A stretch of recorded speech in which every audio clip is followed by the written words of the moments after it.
This is First GenXers.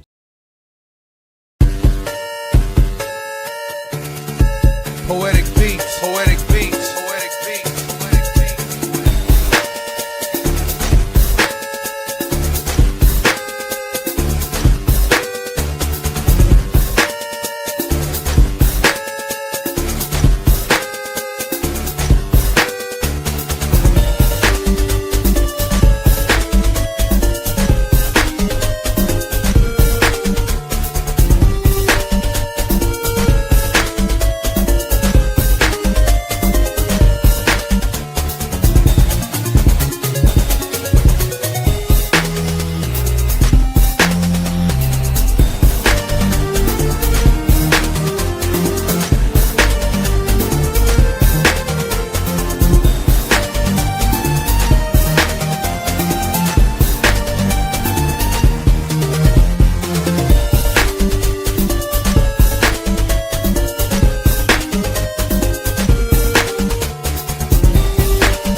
Good afternoon, y'all. Good afternoon, and welcome to this week's edition of Le Cheap Pop Podcast, featuring myself, Double K, K Double, Dark Lord 100. In the middle is Mr. Dave, otherwise known as Runescryer, the man that runs the night shift.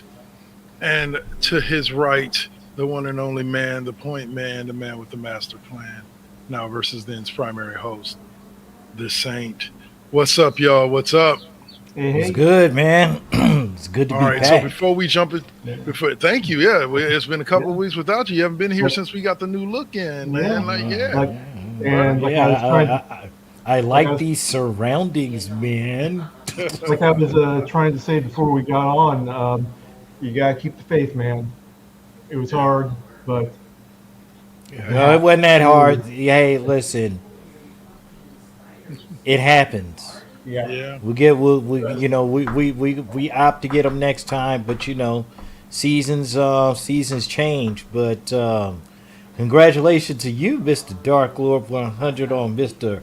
Brock Purdy sealing that deal for real, sir. Right. What's happening there, man? Hey, me and Saint were just talking about it. Maybe I can get, or not Saint, but Suave were just talking about it. Maybe I can get him on air to talk a little bit about it, but me and him are on different sides of the coin. I feel like the kid has earned what he got, and there's some out there that don't. But that's a whole different thing that we can get to in the classroom sometime. Unfortunately, it won't be tonight. O'Malley is feeling a little under the weather, so get better, Hunt. And we'll be back next week strong. So, all right. So, for us, real quick, before we jump into the fun stuff, I just want to let people know Cheap Pop Podcast now officially has its own Facebook page. Cheap Pop Podcast 25. Check us out. Go like, subscribe. That's where you'll find all the news for Cheap Pop, as well as on the First GenXers group page as well. Join us there for some fun some fun conversations. All right. So, hot topics brought to us last night by the one and only Saint. Young Guns 3, y'all. Young Guns 3.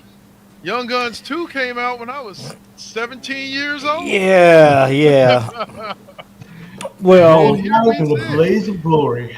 Yeah. Yes. Well, according to the news clip that I saw, that Lou Diamond Phillips was actually being quoted as to saying that he's on board with it. They're getting ready to they got filming primarily, I guess, the locations and getting it started. They're just waiting for the rest of the cast. The only one that officially is on is Lou Diamond Phillips and Emilio Estevez. Charlie. No, not Emilio.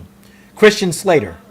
Okay. Well, those Christian Slater's the the Estevez is driving the project, so he's already in that article that I just showed. He talks about Billy the Kid didn't die on screen, so you never Yeah. know. Billy the Kid may be back. So like, but he did mention that specifically, so that kind of gives you a hint to who may be back and who may not. He specifically mentions in that article that that we were looking at that basically he says Lou Diamond Phillips. He says what was the other guy you just said? Not Charlie Christian Sheen. Slater. Christian Slater. He said neither one of them died at all. And he goes like, yeah, and he goes, Billy the Kid didn't die on screen either, so you never know. So that kind of gives you a hint to the way they're going with it. That anybody that died on screen that we witnessed die on screen during 2 most likely is not coming back for 3. I can't remember. Kiefer Sutherland die on screen in 2? I don't remember. I do not remember. Okay. We would have to look that one up. I don't know. So the question would go: are you guys excited for? Oh, absolutely. Young Guns 3. Absolutely. Would you trek down to the theater, pay the $15, go sit in the IMAX and go watch it? Better than the tragedy that I did with the other day with Final Destination, but we'll talk about that later. Don't worry, you're in line to talk about that during Pop Culture Corner. I got you. Let us know, Oh, because I haven't. Yeah. okay. I'm kind of Dave, how you feel? I'm kind of mid on it. Westerns aren't especially my jam. But I enjoy some. Yeah, I enjoy several, but like Unforgiven, Silverado. Okay. I'm sorry. Doc Holliday. Yeah, the Tombstone. best Western. Yeah, the best Western of this particular generation is Tombstone.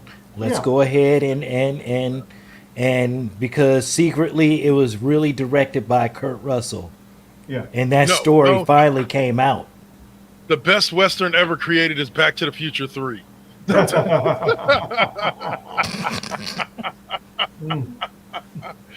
Oh man. Well, lightning is going to man. strike you somewhere, sir. 1.21 gigawatts. Yes. Yep. Oh man. And that's where Doc met his wife, right? No. Yeah. Anyway. But yeah, no, I it's- personally, I'm excited. I would be excited to see it. I would be one that would see it in the theaters with no issue. Only because I watched the first 2. I don't mind seeing 3 and getting re-involved in the story. Yeah. And they said Bon Jovi's on board with working with them too, so we could get another epic like Dead or Alive, which by the way is the tagline and name for the Young Guns 3 movie. Mm-hmm. It's Young Guns 3 Dead or Alive. So Yeah. I mean, just thinking about I'm it. here for most of it. Thinking about it, it's mostly Young Guns was definitely driven by the Brat Pack. In other Yeah.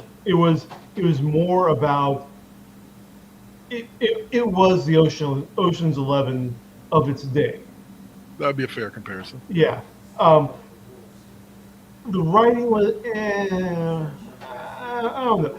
It just never really caught me beyond the cast that they had.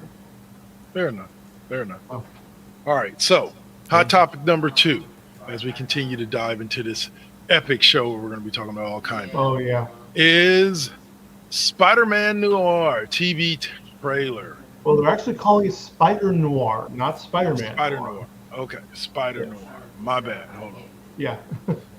Which, I mean, that teaser just looked fantastic. Absolutely set everything.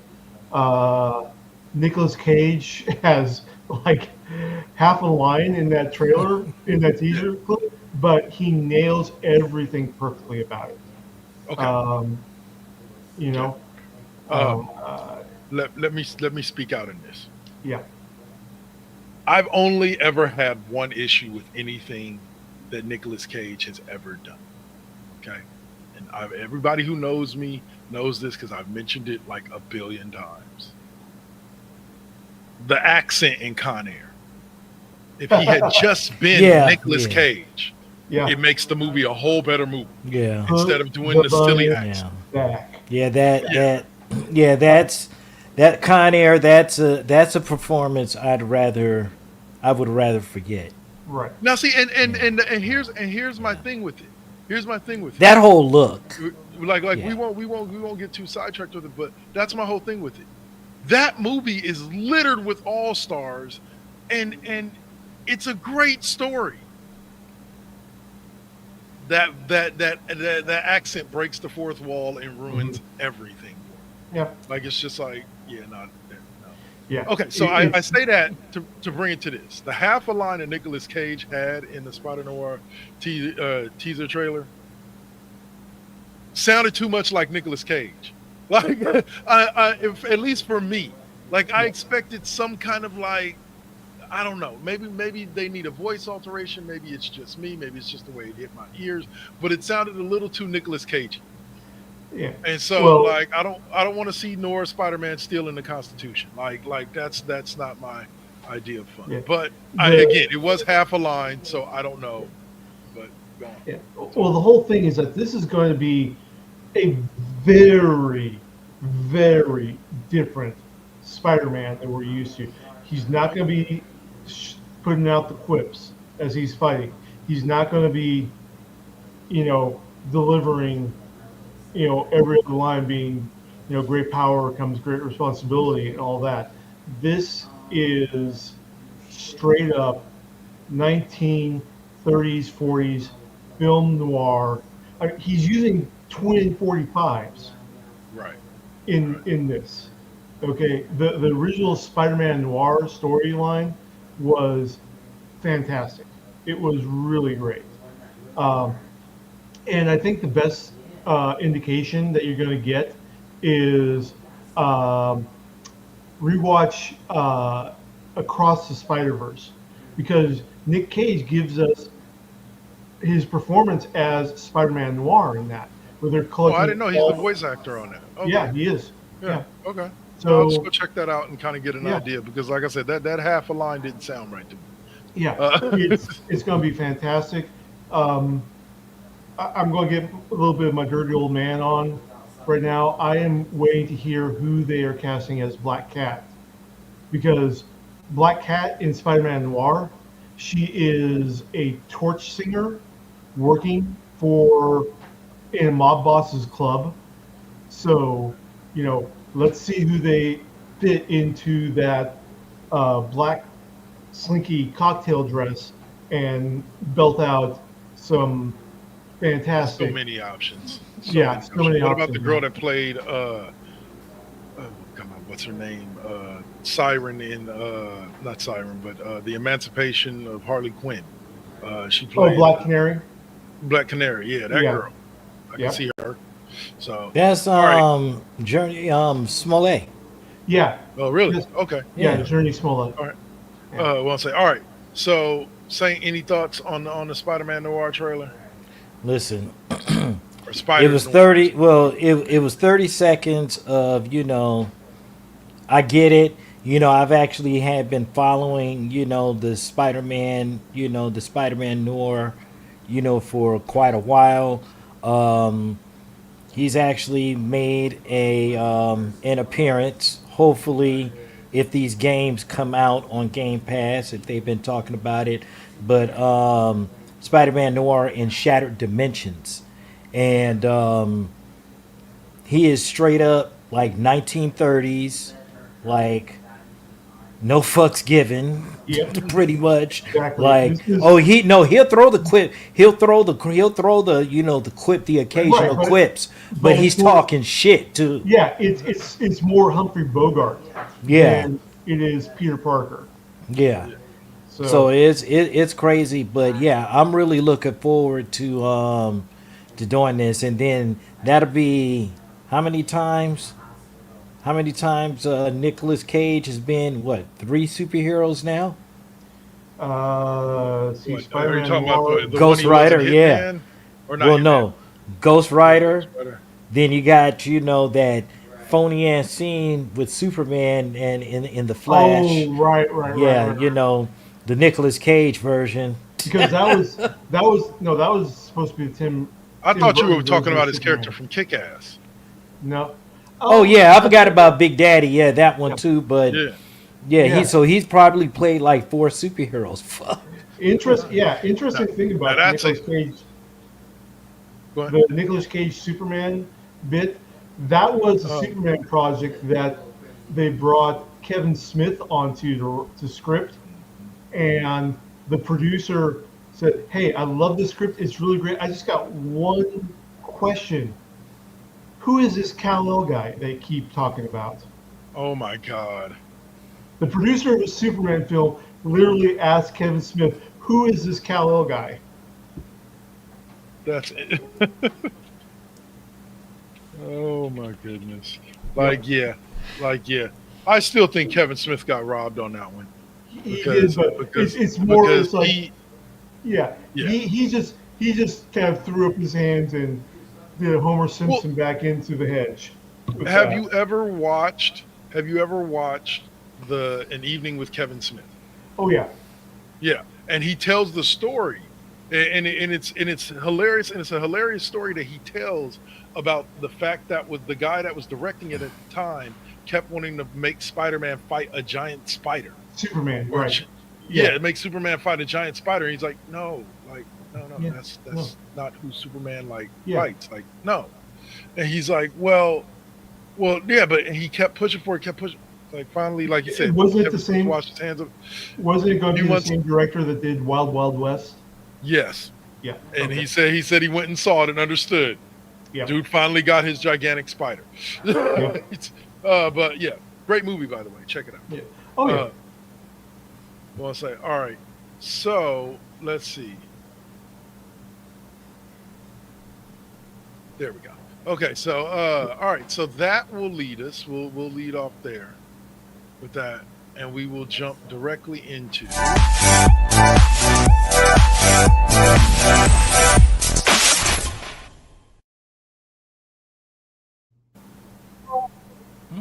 Fancy. yeah. Fancy. Fancy. Fancy like schmancy, yeah. All right. So, pop culture corner, where we get to talk everything pop culture. I know you're gonna say, but y'all just talk pop culture. Yes, we know, but those are hot topics. This is pop culture corner. Two different things. So we're gonna open up pop culture corner with the new Superman trailer. Yay! The full trailer. Yeah. Oh my God! I'm not even a Superman stan, and I am excited for this film as I was for Iron Man back in 2008. Yeah. This I'm super juiced for this one, Mr. he, Terrific. he Yeah. he brought James Gunn brought the goods, and the goods are legit. Listen. How does the resident DC fan feel about it?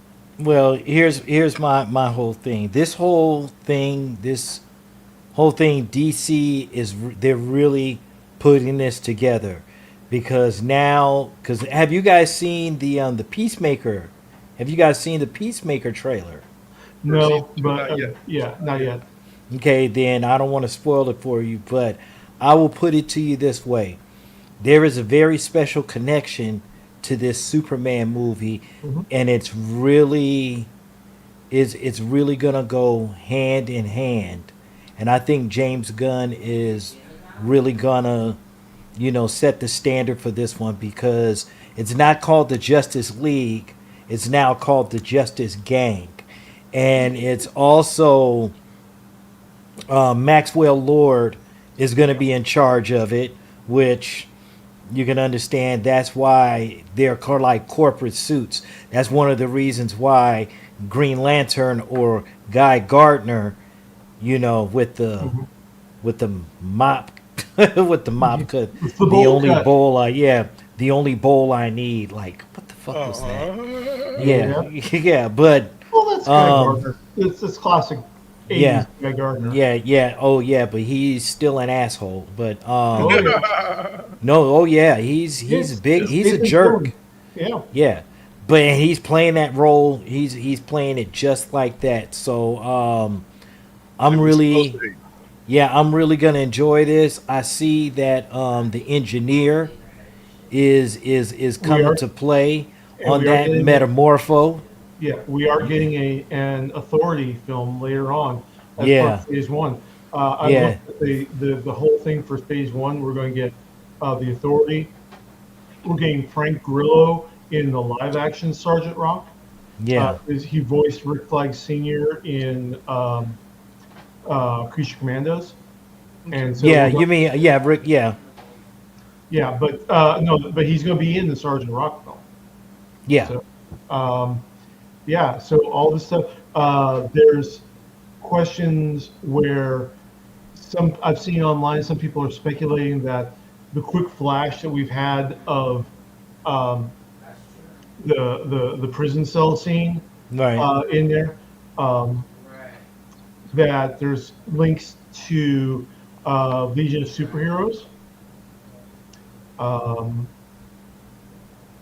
it's they're giving they're giving away they're giving hints without telling the whole story, which that's something that a lot of people have been complaining about for all films is that, well, the trailer tells the entire story.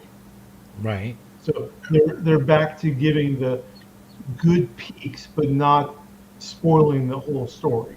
So And I kind of like that too. I think I'm hoping that David, Corn Sweat yeah, is, I think he's going to be pretty good for this one.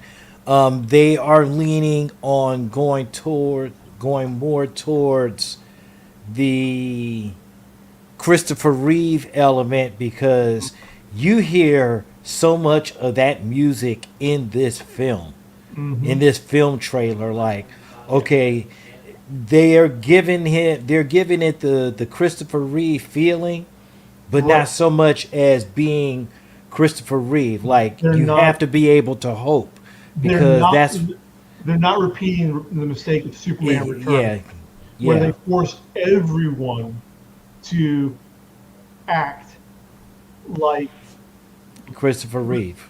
Christopher Reeve, Margot Kidder, Gene Hackman, with the only one who had the chops to pull it off was Kevin Spacey as Lex Luthor. He was the only one who was able to pull off the style Yeah. of the previous actor in there and the feel of it.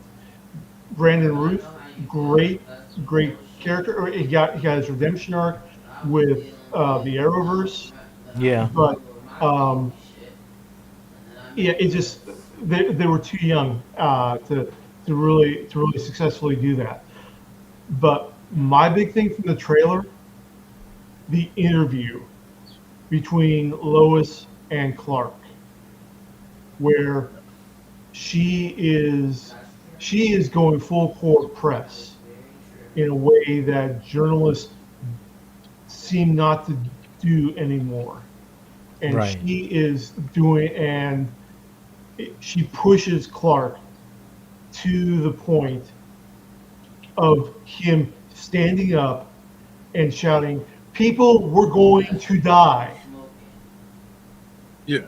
And that's why he didn't work with the State Department. He didn't work with the president. He didn't work with any of the U.S. political interests that had a vested interest in how that conflict was going to go.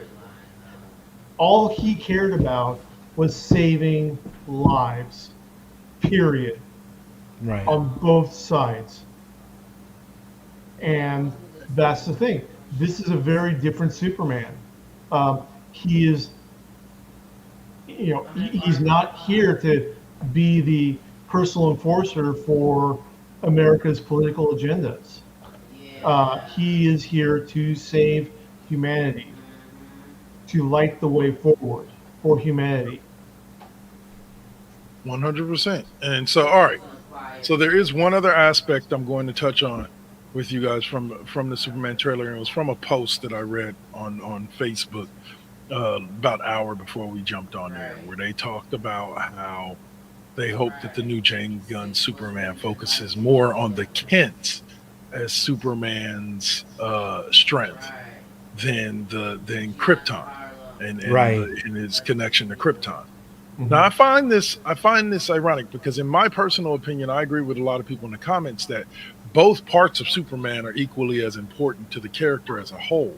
I believe that yes, the Kents played a huge part in him being grounded and feeling as if he can relate. He's not looking at the human race as a superior being, even though he is an alien. He's looking at them with empathy, with the same empathy that you would look at another human being with. And definitely I think a lot of that comes from the Kents. But I also think that the right and the desire to want to do right comes as much from his Kryptonian side as it does living with the Kents. Yeah. Like yeah, like and the argument was and being sorry, finish up and I'll let you guys give your thoughts. But the argument being made was that the Kents were far more important to Superman becoming Superman than his Kryptonian heritage, and I don't necessarily know if I agree with that. So how do you guys feel about that? Um, Well, oh, go ahead, Dave. no, you go. You go. I've been. Well, one of the things you have to get a good example at is that have you watched the animated series My Life with Superman? Oh yeah, My Adventures with Superman. Or No, I have not. My I Adventures have with not Superman. watched it. Okay, Fantastic. if you watch that, you kind of put it in reverse because it was more about learning who he is in that aspect. You know what I'm saying? But in terms of because you kind of got to look at it, you kind of got to look at it as like um, Lois and Clark because that's if you look at that series, Talking that's about the the Dean series Cain that one or the look most recent one? yeah the Dean Cain one Yeah. Okay. that was more focused on the Kents Hmm. Okay. than with the Tyler Hoechlin version being more of his parental more of his Kryptonian stuff. Yeah. So you kind of got to look at it But in that aspect. that's also timeline though. The Dean Cain one, yeah, he's with Lois, but they don't have kids yet. You see what I'm saying? Like Yeah. Well, Yeah. the Hoechlin or the Hoechlin, I'm not arguing with you. I'm just saying like to me that's what separates the two is that the Hoechlin one It's Superman as a father. it's Superman later in life. It's Superman as a Yeah. father. So by Yeah. then he's already understood who he is. He understands that he's Superman. He understands why he's fighting. He also understands how his Kryptonian heritage plays into what he's doing here on Earth. mhm. But In the yeah, whole, no, and I whereas the get Dean that. Cain one, you have a much younger Superman who's still learning that. So the focus is the Yeah. Kents more Well, so than well, than his Kryptonian heritage. Well, yeah, that's what I'm saying. But I mean, the basic, even with all of the Supermans, okay, with Yeah. all of them, you have Christopher Reeve, who was more on the Kryptonian element, and no, I'll say the Kryptonian element and the earthly parents element were probably pretty much in step. But you Well, look at you look at like even the Superboy TV shows, that was more of the parental element so much, yeah. but not so much as the Kryptonian, like Right. each series kind of separates it itself because it generally looks at either one set of parents, Or the other. earthly or the other. Right. Yeah. It's never been And like that's why I say yeah. That's why I say the perfect Superman movie will have a blend element of both. Right. Which is actually what. they do. So go ahead. Which is Which actually actually what was Christopher Reeve. adventure, right. But My Adventures with Superman captures that blend Yeah. in there in a great way. And But for those what of you who I- haven't seen it, Krypton was a great series as well. I don't know how y'all if y'all liked it or not, but the series Krypton, I enjoyed it. But go on, Dave. But what I was going to say Lobo. is that both the the House of L and the Kents, they play two similar but distinct roles. The Kents give the moral foundation for everything Superman does. That's where Superman gets his moral center, compass, and all that. The House of L provides him with the why. Where did he come from? Why is he like this? Why is he different? And what is his purpose? I mean, we can rag on Marlon Brando at the end, in the Christopher Reeve Superman film, for it's dying, it's last gasp of a great movie star in there, but he really did deliver a very powerful speech about Superman being the light for humanity. They can be a great people, Kal-El. They just need someone to show them the way. That's where he gets his purpose from. But it's the Kents give him the moral foundation to lead him to that purpose. It's the foundation for everything Superman does, which is that he wants to help. He is a friend. He is the Midwestern neighbor who's going to help you pull in the crops, who's going to help you repair your fences, who's going to bring you a home-cooked meal when you're sick. That is his absolute foundation of self right there. And then he applies that to what Jor-El wanted him to be. This is how he goes about being that light, being that protector. All right. Okay. Oh, there we go. All right. So next up, guys, we're gonna move on from that subject. Thanks for all the great talk, and we're going to move on to this. Final Destination, Bloodlines. For those of you who don't know, Final Destination has been a movie series, again, just like we talked about Young Guns 3 since we were a child, but we all watched the first about 2 or 3, were traumatized, and then stopped watching. I don't know really anybody that watched 4, 5, or 6, at least not when they were in the theaters. Yeah. So what we have now is this.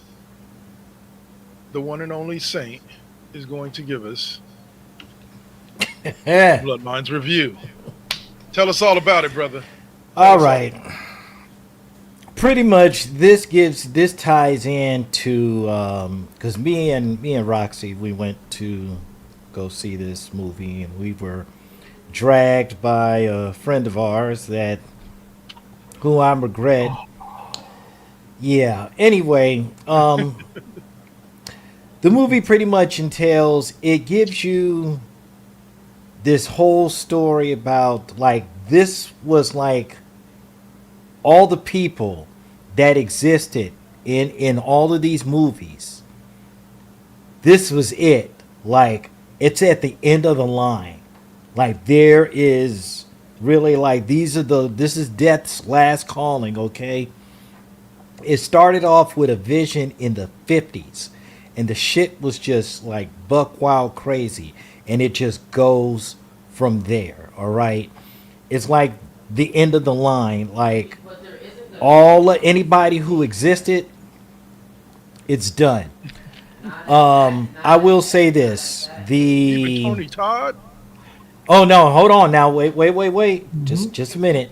See, Tony Todd was the one that survived, and his performance, it was kind of sad in a sense, because we didn't really recognize him. Yeah. Like, the cancer was, for real, and I believe that because I really didn't recognize it, but the voice I was able to pick up on, and yeah, he did it righteously, as it should be. But the killings, the deaths, and all that kind of stuff, that shit was gravy. Now there were a couple of really gory scenes that you really don't want your kids to watch. I'll put it to you that way. But the story was kind of all over the place. You really couldn't pick up on exactly just what the fuck was like going on. Um, I'll put it to you this way: the popcorn was enjoyable, and the seats were comfortable. But I would have rather went to go see Sinners again. Damn. And yeah, and that says a long way because I'm really not into like the super horror movies unless it's on some real off the hook shit. You know what I mean? But I'll be honest. Final Destination, this is a like you can wait for streaming. you can wait. Yeah, you can wait for streaming. You definitely can wait for streaming. As a matter of fact, you can even let that shit go to TV with an edited version. Ugh. Even that Dang. wouldn't fix it. Here's what's great. Here's what's funny. The first Final Destination, loved it. Matter of fact, still have the DVD in my storage. 2, I don't know if it was 2 or 3. I think 2 was the one with the log truck, and then 3 And- was the one. 3 was the one with the goddamn roller coaster. Okay. And the reason that reinforced why I don't get on roller coasters. like, Well, no, hey, listen. TSI. Listen. Listen. Truth be told, you already know that living in California, you already know that anybody in this generation that watched the movie Final Destination 2 knew to drive 50 feet or 500 yards, not on the side, but in the front of that motherfucker, a log truck. Yep. I don't look. I do not fuck around and find out for no reason. Okay, for no reason. No log trucks. No. I learned that growing up in Central California, where we have a lot of log trucks going. Oh my by. God. Oh my God. And- On Highway 99. Jesus. Oh, Stop. you- Please, Dave. No. No, Oh, sir. No. But yeah, No. I mean, even before Highway 37. No. Hell no. No. But I will give them this, the Final Destination this, the advertising campaign, putting the ad for Final Destination Bloodlines on the back of logging trucks. Yeah. Well, what it was is they that had these trucks. Pure genius. I saw the video of it in the Philippines. They had this. It wasn't an actual log truck. It had a bunch of logs on the top, but it was like your standard like 16-foot box truck. And just on the side of the box truck, it had an image of the rest of the logs, and then it had the brand for the Final Destination across the sides and the back. But on the top were actual like logs that they were carrying, but it was only like 4 or 5 of them on the very Right. top. No, this is they are putting the Final Destination Bloodlines. It's just on the lower bumper gate. You know, it's just a quick banner ad, but it is on fully loaded logging trucks Yeah. in there. All right. It's So like, yeah, it's like, hey, remember this scene? Hey. Negative. all right. Negative. So before we dig into this next subject, I want to get the touch from you guys. I know we've been dealing with this for a very long time in the sense of listening to people and what they've had to say, but it's been really irking me the reaction I've been getting or I've been seeing, especially online, to Marvel's Ironheart Disney Plus show, which releases, I believe, in the next 2 weeks or so. Yeah. Ironheart is not meant to replace Tony Stark. This is not them trying to replace Iron Man. Ironheart is its own character. Yes, she built a suit that looks like Tony Stark's, and it works similar to Tony Stark's, but that does not mean she's trying to be Iron Man. Right. Like she colored it the same as Tony's stuff because she respects Tony, but I didn't see this much issue when literally they were replacing Tony Stark with Spider-Man.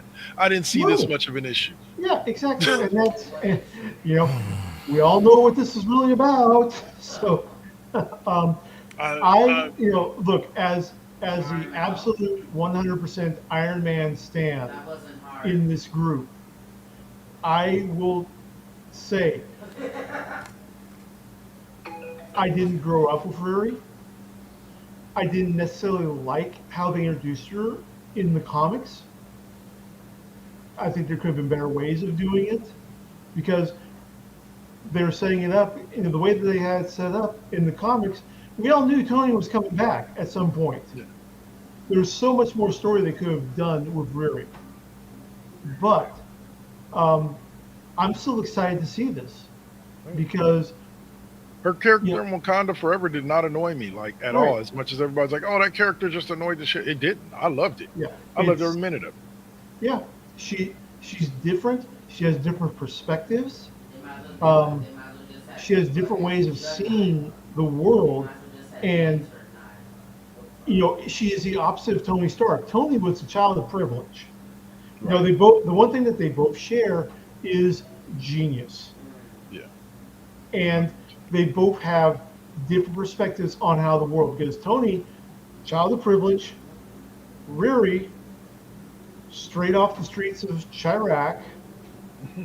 You know, um, they see things differently in there. Um, and the trailer that's out for Ironheart right now, um, I don't know who the big bad is in there. This wealthy industrialist, you know who type kid. But It's something Hood. He's He's huh? either called the Hood or Okay. he's If either it's called the the Hood, Hood or something like that. Yeah. Not Red Hood. He's not Red Hood from DC. No, But no, he's no. just called the Hood. The Hood came out back around like 2000 or so in Marvel Comics, and it's like, hey, here's this new unstoppable supervillain that we've got. It's like, what? Who? You're introducing him, and he's already able to take on the Avengers, and there's no build-up. So, All right. anyway, So, but- Saint, your thoughts Yeah. on the internet reaction? Sorry, Dave. no. Yeah. Listen, I don't pay attention to these brain dead jackals because that's exactly what they are. I mean, geez, man, like give Yeah. me a break. You raised, you raised sand about Miss Marvel. You raised sand about Riri Williams. You're raising sand about anything that is supposedly in the woke DEI status, Yeah. whatever the fuck this is, man. I mean, Jesus Christ, man. All you need to do is just produce good stories, make good movies, spend my money. That's all I care about. Yeah, and I really don't give. Back then when it was fun to go to the movies, you get to go see trailers. Like I remember going to see Return of the Jedi in 1983, going to the movies, didn't really have expectations except to watch a great Star Wars movie. And that's all we cared about.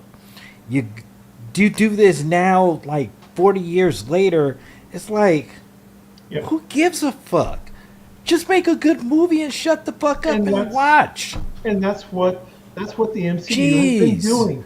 I mean, Exactly. they've been doing fantastic. They've been doing fantastic. They certainly have a better track record than DC. I mean, I'm not saying that everything in the MCU has been absolute bangers, but they have a better track record than DC at this point, It's especially in recent years. it's Well, It's it's the idiocy of the internet. Like It's- it's the idiocy. It is the idiocy of the internet. yeah, it's the line where when you are accustomed to privilege, equality feels like oppression. Well, also too though. Also too, you got to think about it, and this is one of the reasons why Like, here it is, phases 1, 2, 3, 4. Yeah. That is some of the best damn storytelling. And then you have to remember that was our swan song. You couldn't have had a better series than the Infinity Saga. Yep. Oh yeah. It Well, That actually was four some stars. of the yeah, There's that one- was some of the most that was some of the most beautiful storytelling. It just like Captain America's story came to an end, yada yada Iron yada. Man. Yeah, Yeah. it the Yeah. basic that was for that was for our generation, that was for us. Those comic stories, what we've read on film. This is one of the reasons why I can't get mad. Now, phase 5, somewhere somebody dropped the ball somewhere. Like Well, like like again, I, like I always keep maintain, I keep like I bringing always it. maintain, you know, we look at the transition from Endgame into the Disney Plus era. Hmm. The problems were that it was always a juggling act, and then all of a sudden you're having to deal with the death of Chadwick Boseman. You're having to deal with Jonathan Majors' Yeah. legal issues. Yeah, you're having to deal with all this unexpected stuff that was not factored into the equation, and so they stumbled trying to trying to get the balls back in order. But they did. They're moving forward in what Right. I think is a very excellent direction. You know, they achieved the stuff that they needed to achieve. Everything outside of Spider-Man is back under the Disney IP banner now, so they don't need to Well, do and any. again, you have five. You have what? 20, 17 years worth of movies and television shows that we're looking at here. You Right. cannot there. You can't name me a single musician just to reference Mhm. a thing that every single album, every single song is 100% banger. Weird Al Yankovic. Everybody's gonna drop some duds every now and then. Everybody's gonna drop one that doesn't really hit you right every now and then, especially over a 17-year period of time with so many projects coming out. It's not making an excuse for the MCU. It's just saying that like It's the it's unreal. and then you take into account the stuff that Dave brought up, the Jonathan Majors stuff, the death of Chadwick Boseman. That probably derailed a lot of projects that we don't know what Black Panther 2 would have looked like had Right, Chadwick Boseman still been alive. right, You know what I'm saying? We don't know what we would be looking at right now had they been able to continue on with the Kang storyline. right. You Well, know, and so actually, and so from what I've heard, Jonathan Majors is going to, now that everything's all clear, he's going to be yeah, coming back into the MCU. So Kang is going to be coming back in. We'll see how it they reintegrate him back all in. all works out in the end. But All right. it's a combination of a lot of factors. It's basically a perfect storm because you're right. It is a certain sense of entitlement by the fans into, well, this isn't as good. Did you enjoy it? Well, yeah, but it's just not as good as. And it's like, no, Everybody's no. looking for Endgame. Yeah, everyone's looking for Everybody's it, looking for Endgame, and Endgame ain't gonna and happen again. and they don't understand. They don't understand where the MCU is at, where they're in the rebuilding phase.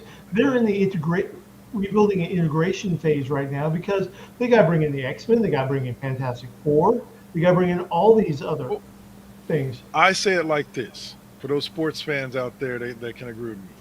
Every 5-10 years or so, if your team is good, they go through Right. a rebuild, where maybe for a year or two they're not as good as they normally would be, but they're still building and they're still trying to find pieces to put together to get back to where they were. I That's all know. the MCU is. They won their championship with Yeah. Endgame, and now they're back. Now all the big stars then left for more money elsewhere, Yeah. and now they got to rebuild with the young talent that they have and build That's back what up. I know you and I we're red and gold for life, and Yeah. 3 and 13 that still haunts us. Oh yeah, oh yeah. That 3 and But 13 again, season, again, yeah, at by 2003, and I'll say it like this before we move on to the next subject. Up until 2003, as a red and gold fan, I hadn't known a losing season from the time I can remember. I can remember yep, football because the time I started remembering was when we got Joe Montana, and we yep, started ripping shit up and getting good and getting yep. better and started putting more pieces around it. So like And as far then back as I can remember, by the time I graduated high school, I had never known my boys to yeah, win less than 10 games, to yep, not be in the playoffs, to not be in the hunt for a Super Bowl. So that's what you're dealing with. What you're dealing with these MCU fans is yeah, they're so and used to how good the shit was leading up to Endgame that they can't get over that we're not at that stage right now. We're at the right, same stage we were in 2008. The only difference is this isn't new shit now. When yeah, Iron Man hit, that was the first time outside of Blade that we had seen a comic book movie like that. So it was new shit. So every movie that came after it was anticipated and oh my god, let me well, consume more of this. Now yeah, we didn't gotten fat, we didn't let our pants out, and yeah, we're like, okay, this is too much. But trust me, yeah. give it 5 years. Now you're gonna make me want to watch. Now you're gonna make me want to watch Infinity War and the Endgame, dude. And what's funny is that you can encompass pretty much everything that happened in all those phases in just those two movies. Right. Like you really can. But and I will say this, grown man or not, the ending of Infinity War still makes me cry. Oh, Like, God, yes. yeah. So all I'm right, not so afraid to say that either. I am completely right there. I've seen Endgame maybe about a dozen times since it came out. I am still crying at at that end point. I cry when You Tony know, hugs Peter when he comes back. yeah, yep. I'm like, oh man, the kid was gone 5 years, man, 5 years. Anyway, uh, all right. So our next subject, Batman Forever. Finally, we're all getting the Schumacher cut. I don't know how many people asked for it, but evidently enough that they're going to go ahead and give it to us. So, Shut up, Joel. No one cares. That was actually a line from Batman the Animated Series, where yeah, they had a special where they're looking at like different versions of Batman in there, uh, and they cut to these kids talking about Batman and how scary he is, and then you have this very fey child teen boy in there uh, with like a feather boa, and he's dressing up some mannequins for his parents' store. He said, "Oh, I think that it should be like all ripped, muscular, hard plastic, and have these nipples." And the kids say, "Shut up, Joel. No one cares." That's oh fucked up. man. Yeah, Oh, all right. Sorry. So I don't know. I don't know if this significantly, like they're saying the extra. Okay, I'm going to tell you this. If any of you guys have ever watched The Big Bang Theory, okay, there's a scene in The Big Bang Theory where the boys are all excited because they're going to go see the new Indiana Jones, hmm, the remake of Indiana Jones, and Penny, the young lady is confused as to why they're so excited. And I think it's like Howard or Rajesh goes, they added an extra like 3 minutes of movie. And they're like, and she's like, really? A whole whopping 3 minutes? He's like, yeah. They say it'll solve the submarine paradox. And it was like, and she's like, it's like three extra minutes. Like that's kind of how I feel about this. Like yeah, I enjoyed the movie when it came out. I went and saw it in the theaters. Matter of fact, I went and saw it at the drive-in. hmm, Not to make myself feel old, but I went and saw it at the drive-in. Loved it. Don't know if I really needed much more. If I'm correct, isn't this the one where Arnold Schwarzenegger is Mr. Freeze? No, And no, that's not the one um, with. no, this I thought that was is No. Batman Forever. this is this the Val Riddler. Kilmer, Yeah, this Which is who are the villains? Riddler and and yeah, yeah, Riddler This and was Two-Face. Jim Carrey as the Riddler. Yeah, I definitely Jim don't need Carrey and more Tommy detail. Lee Jones. Yeah, well, Don't. Okay, well, I'm in my defense in this Okay, you case. ain't got to defend yourself. Go No, ahead. no, no, no. But seriously, because like, have you ever seen? Have you? Okay, you've seen Superman 2, right? Yes. Yes. Have you ever seen Superman 2, the Richard Donner cut? No. Okay, in the Richard, okay, the if you've seen Superman 2, you've seen how they got rid of the villains and yada yada yada and all that kind of stuff. There were, I think there was another. I think it was probably half of that movie was reshot because Superman, the first Superman, Superman 2, Richard Donner was fired. Mm. Okay, Richard Donner was fired, and they brought in another director named Richard Lester, who came in and reshot certain scenes. So, and I can tell you right now, the Richard Donner cut and the Superman 2 theatrical version, I promise you, are almost two completely different movies because there was some shit that was like, but how the fuck did they do this? And boom, boom, boom. There, I believe, is 38 minutes. 38 minutes that has been re-added to this Batman movie, and the thing about it is that because they reshot it to be in a lighter tone, this original Schumacher cut was supposed to be is probably as dark as the Batman Returns movie. As a matter of fact, it's supposed to be in just a little darker. Isn't this movie the Batman Return or this Batman Forever? No, no, no, Yeah. no. This is Batman Forever. This, Yeah. like, this is a whole 38 minutes because of the simple fact that because of Batman Returns, that was like technically That's the kids one he was gilded the yeah, song that's the with one. Rose. Yeah, but that was also a very dark movie, and they didn't want that kind of thing happening again. So, Michael Keaton was gone, Tim Burton was gone. So when they brought in Joel Schumacher, it was still in that original dark content, but they He lightened it. He lightened it up. he lightened it up a lot. Yeah. So I really want to be able to see this Joel Schumacher cut to see Yeah. how dark this shit was because according to what I was been told, like that was on some Tim Burton shit. Yeah. It's like getting a little off topic here, but Star Trek: The Motion Picture. There were a lot of issues with filming that. Yes. Including that they had the wrong scale. They had the Enterprise shots, the outer space shots. They had it on a different film stock than the theatrical film stock, and so that's why things kind of look a little bit weird in the space combat bits. But more importantly, the costumes.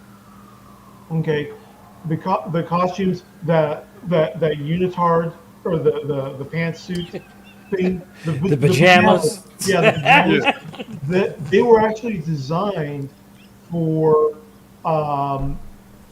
Roddenberry's Star Trek Phase 2, which was going to be a continuation series that he had planned for, but they were made for TV and under TV lighting. So movie lighting is different. So that's why the costuming looked really, really worse than it actually was, is because they weren't using the TV studio lighting that the costumes were designed for. The color hues, they purposely make them different for TV lighting. Yeah. And That's why so- they remastered it too. Yeah, the remaster is so much better than the original theatrical release. All right, So- and here we go. Final subject before break. And we will continue pop culture corner after break as well because we got a couple more topics we got to hit. But the last thing we'll talk about will be Fallout Season 2 live action trailer. Oh, I have yet to watch Fallout Season 1. It's on my list of things to do. Oh, you are fired, dude. yeah. Really? And Dude, what the fuck, man? I thought we were friends, man. What the hell? man, I mean, I can't watch everything. The fact that you find out that Vault-Tec, already a pretty evil corporation, and then they notch the evil up to 11 in the series. And you find out what's going on in there. And you're just like... Yeah, All right, I need to see it. I don't have to ask this question. Obviously, you two gentlemen are hyped for Season 2.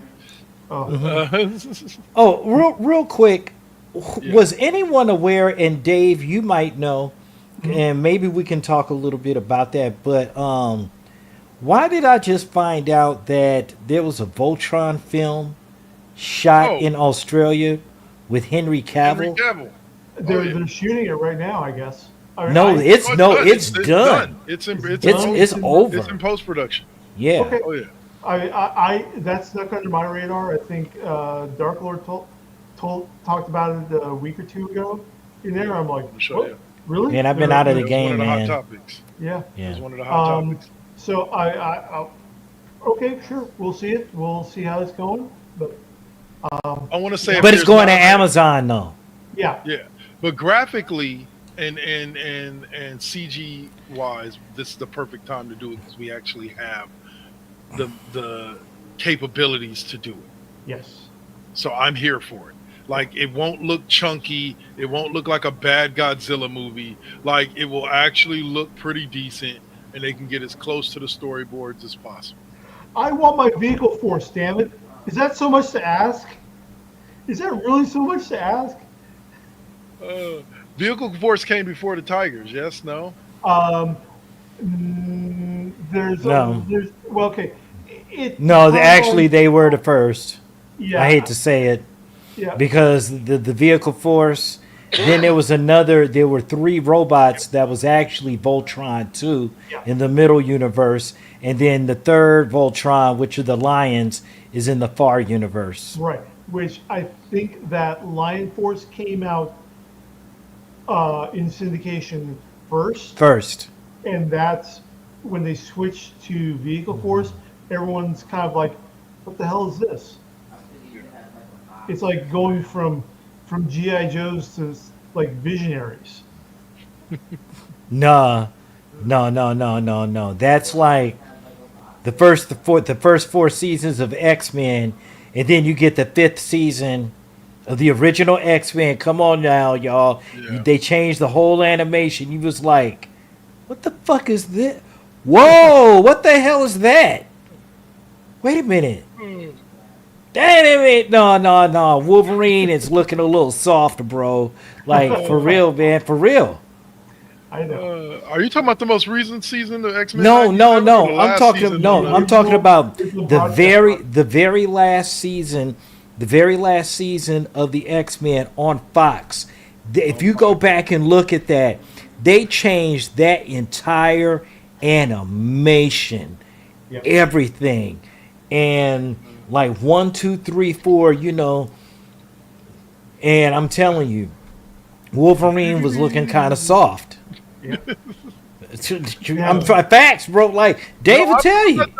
I'm not arguing. I'm just saying, My Wolverine didn't cry, man. Come on now. Wolverine didn't cry. Charles Xavier cried. No. Wolverine didn't cry unless it was something super, super personal. Nah. But even then, he manned up. No. So he cried Wolverine. when they thought Jean died.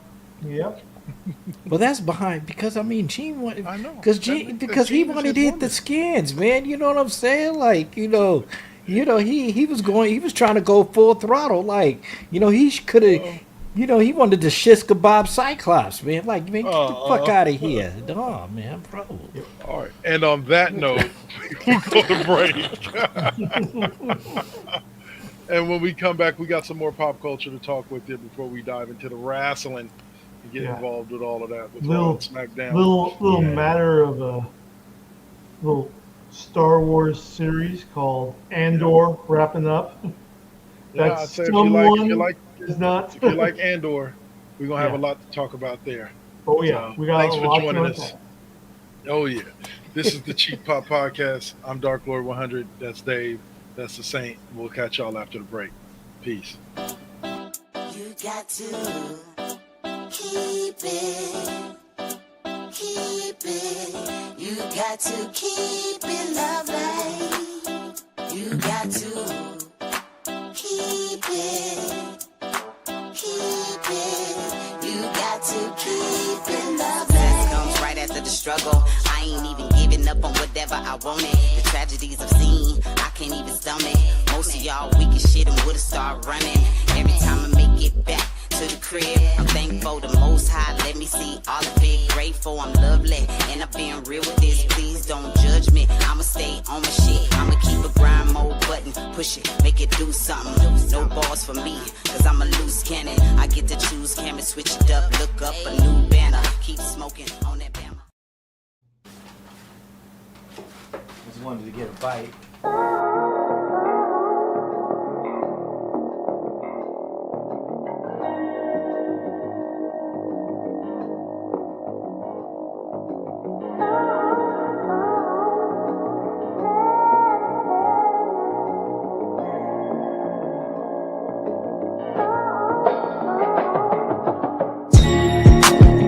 They say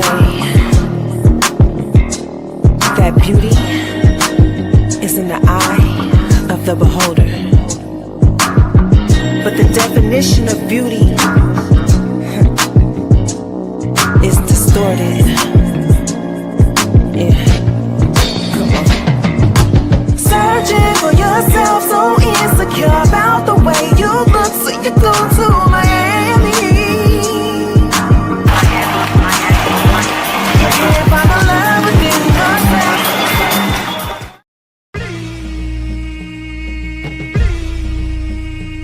This is now versus then. This is now versus then. Get on your mark, let's go. This is now versus then. Burning up your radio, still turning up the heat with Poetic on the flow. Got you moving to the beats with the Saint as your host. Shout out the collective, hold it down, we gon' clown, that's the lesson. Where Generation X meets Generation Next, with them bangers from the east to the south to the west. Yeah, this how we do it in Sacktown. Slide to the studio, yup, it goes down. These beats gon' pound, waking the game up, told you it goes down. And this is only the intro. Turn the mics on, shout out to my kinfo. Where you at, y'all? Let's get this started. Turn down for what? We about to start the party. Let's go, let's go, let's go, let's go. This is now versus then. This is now versus then.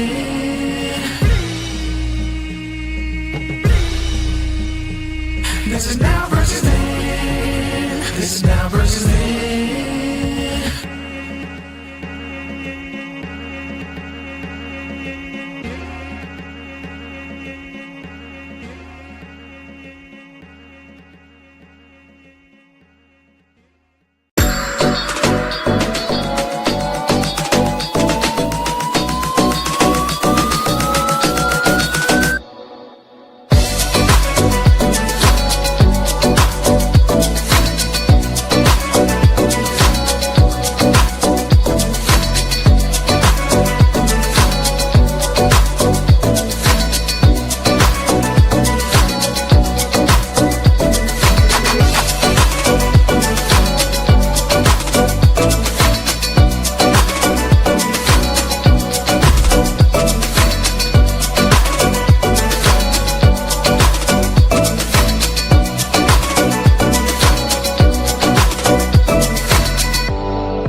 right, and we are back. What's up, fellas? What's up? And we are here to talk. What's up? Hang on, I just came back on. Oh, there we go. Yeah, we're back online. I saw an error on my Twitch stream. So All right, so we are back, and we are here to finally talk what everybody was waiting for us to talk before. Through Pop Culture Corner, we have finally gotten to Andor season 2, and talking about the last. Well, we could talk about the whole series, but primarily talking about those last 3 oh man, episodes. They hit hard. Yeah, they did. Ways. Now, I just was telling Dave this off air. Full disclosure, it took me till those final 3 episodes to realize who Cassian Andor was. I had seen Rogue One. I had loved Rogue One. It took me until those last 3 episodes to put together that he was the main character in Rogue One. You need to turn in your lightsaber right now. Yes, I know. Even I knew that, man. Come on, man. Dude, that was a prequel. But now, maybe here's the thing. But well, I mean, the story took place. I didn't see. My full disclosure, I didn't. Sorry, I'll let you go. But I didn't watch all of season 1. I watched like the first 3 episodes. I told him, for me, the first 3 episodes of season 1 were way more story heavy than they were action heavy, and they lost me. And so I never finished watching season 1. Season 2 is a different story. But I'll let you go now, Sam. What was that? No, I was just going to say, I mean, Rogue One was like the ending of the story. So what I'm going to actually eventually do is just rewatch season 1, catch up to season 2, and then watch Rogue One again, so I can go back and make an excuse to watch New Hope again. You know what I'm saying? Yeah. Just It is. I did because like Han shot first. Let's get to what actually happens, because like from episode, there was 10 episodes total or 12? 12. There was 12. So from episode 10 on, like just starting, it was just this series of event after event after event after event. Things got rolling.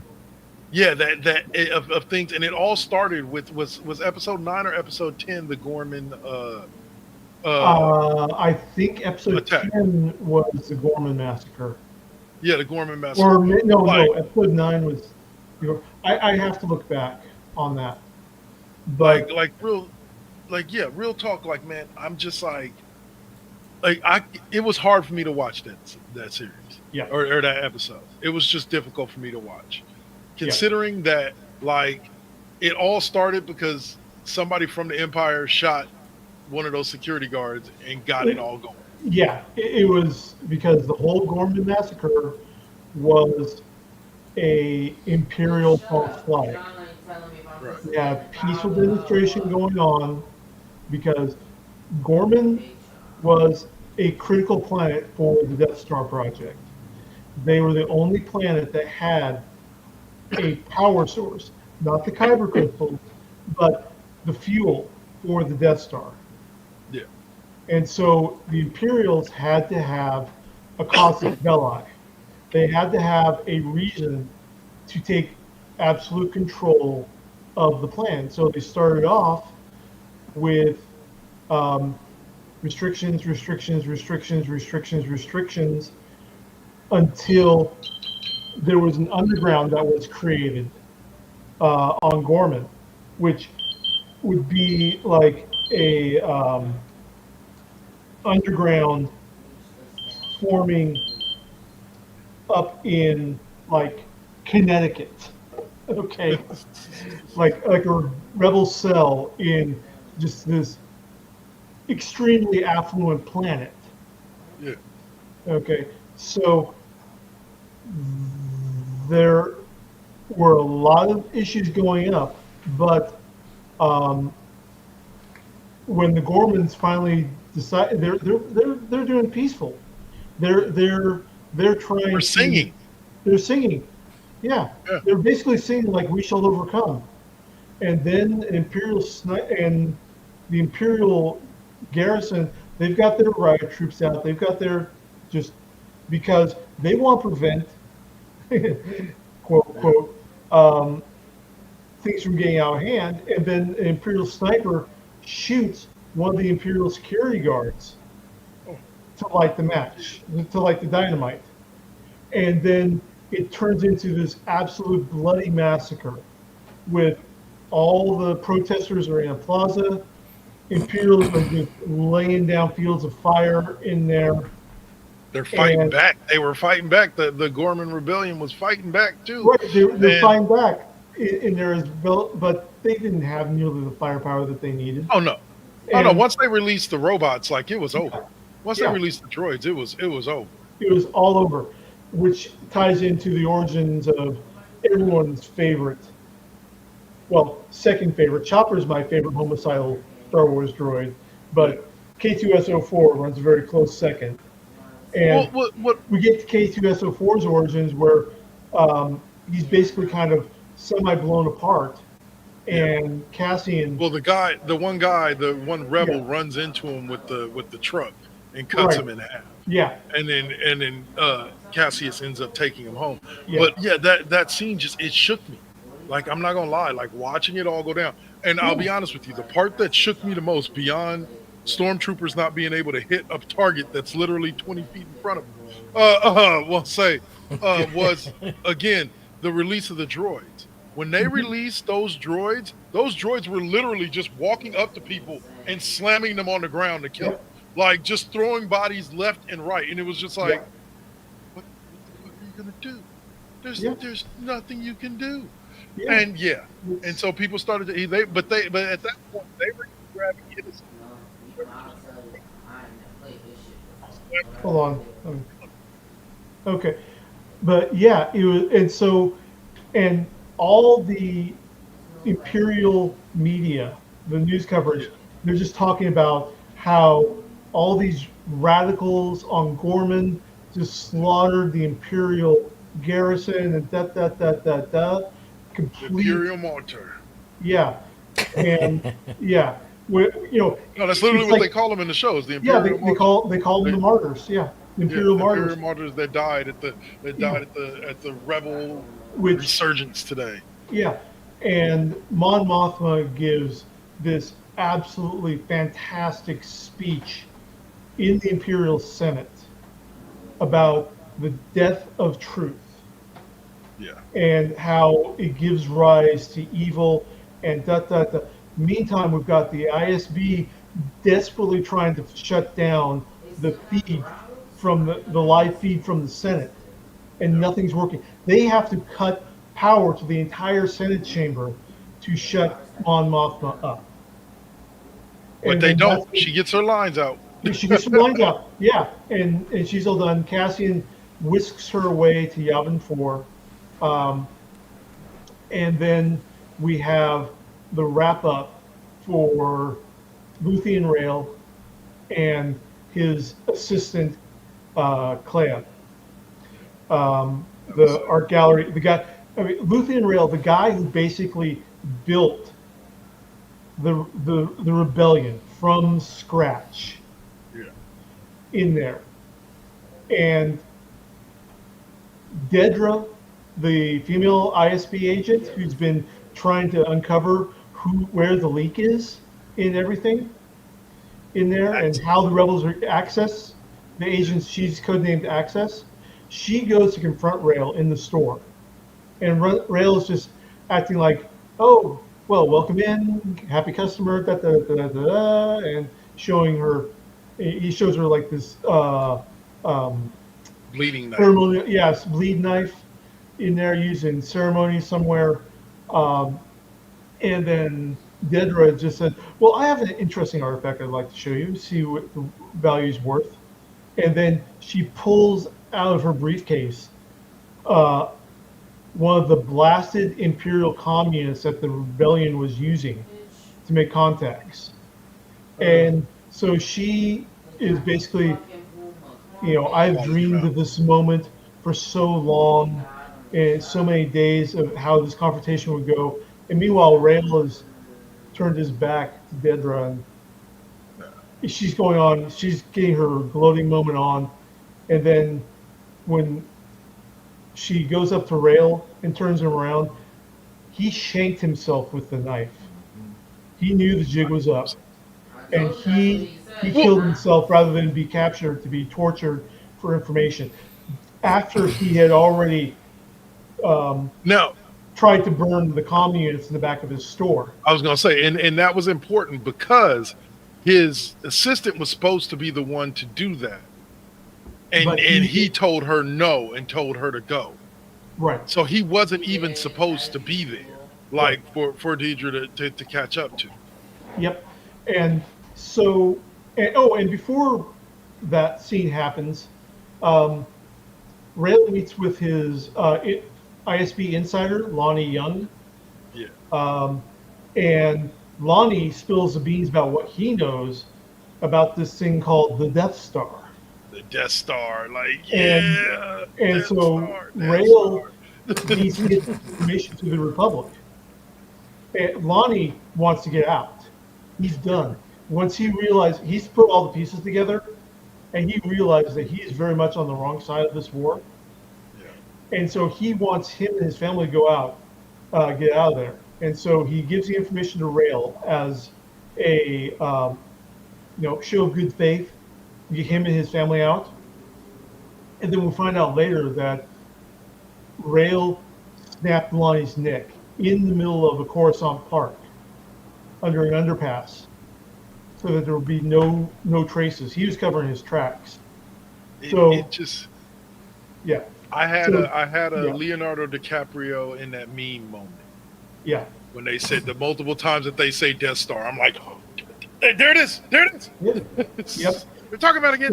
So Daedra gets Luthen to a hospital. She basically takes over an entire hospital to put Luthen on life support, close off the entire floor dedicated only to having security patrol while Luthen's on life support. Oh my god. And Clea did not leave like Luthen was telling her to. Clea infiltrates while we are getting the backstory between Luthen and Clea, where he rescued her when she was like 10 or 12. From 10 or this 12. Yes. It was on a planet that there was resistance going on, and Luthen was part of some unit that was trying to keep the peace, but his unit, his military, they were just slaughtering the opposition, and he found her hiding inside his gunship. She's stuck on board as a way to try to get away from the war zone. So he adopted her. He started training her in resistance methods. And so while she is infiltrating the hospital on Coruscant, crawling with stormtroopers and ISB, and she's just Jason Bourning her way up into there. It's so beautiful. It is so beautiful. I mean, she is. What's up? Yeah, she's basically when she's encountering lone ISB agents. She's like, "Oh, what are you doing here? Oh, yeah, I'm bringing this." She got her data pad in front of her. Yeah, bring this to the doctor. Blah blah blah. And then she lowers the data pad with the blaster behind it and just caps dudes. Yep. All day. And then she makes it up to the top. She makes it up to Luthen's floor, goes in, and disconnects Luthen's life support. And it's not like it's like a Star Wars version of the heartbeat monitor going beep, beep. But they literally, as it's slowing down, they lower the pitch so it's boop, boop, boop, boop, boop, like that. So it makes it even worse. It makes it even worse. And then Clea has to try to get off. She goes back to the safe house, uses a communicator to contact Cassian. Tries to reach out to Cassian, Yeah, Cassian's on Yavin with the rest of the rebellion, and he's on the shit list for the rebel commander. Yeah. And so he basically takes his crew and K2SO4 with the. He takes himself, that dude, right? Yeah, Himself and one other dude, yeah. One other guy in K2SO4 who's been repaired, got new brain in and everything, and they go to Coruscant to go get Clea at the safe house. Meantime, when Luthen's dead, Daedra gets arrested by the ISB. No. They never arrested her because they got to her before they arrested her. No, Before they got to her. No, but Daedra's trying to figure out what's going on, and the new ISB officer on the No, scene. because you're missing the whole scene where he goes to what's her name in jail and asks her. They arrested her. Oh yeah, you're talking about Daedra. I'm thinking. Yeah. Sorry, I'm thinking you're still talking about what's his name's assistant. Clea? My bad. No. I'm confused on the people you're talking about. My bad. Yeah, I know. It's very intricate, but Daedra, blonde hair bitch. Yeah, the blonde bitch. Yeah. The one who found. He's going. Yeah. Yeah. Oh, by the way, in the Gorman massacre, Cyril, the little weasel guy from the first season, who was the corporate cop who got reassigned into the Weights and Standards Department of the Empire, and who'd been tracking down Cassian Andor. That was his life mission. I think Saint doesn't want spoilers. Yeah, probably. No, he had to step off stage for a second. So Oh, okay. Yeah. Anyway, but he gets got on Gorman. Yep. He sees Cassian, and he basically starts attacking Cassian. Cassian's all like, "Who the fuck are you? Why did you punch me?" And then they're fighting and everything, and then Cyril gets got. So he's dead. Daedra's been arrested after Luthen dies. Daedra gets a visit from Director Krennic. Yeah. Who comes into her, and he's in her cell, and he's like, "What do you think could drag me to this particularly despicable basement? Say the word." And Daedra says, "Death Star." And Krennic's all like, "That's the word." And then we find out how Daedra put the pieces together. How she got invited to the signal chat. And, basically, yeah. And put all these unlocked pieces together. And then Krennic tells her how absolutely fucked she is. Yeah. Big time. So Cassian and his crew come to Coruscant to rescue Clea, who's in the old safe house. They're going up to get her. She is not wanting to leave. And Cassian's like, "No, we are taking you, even if I have to knock you the fuck out." Yeah. There's been an ISB detail. They've tracked some of the comms. They're going to go get Clea on the bridge. K2 is back on Cassian's U-wing, keeping in standby mode. He sees the Imperial shuttle land. Empire has shut down all communications in that sector of Coruscant. All communications. And so K2's like, "Oh, this is not good." So K2 then runs murderbot.exe.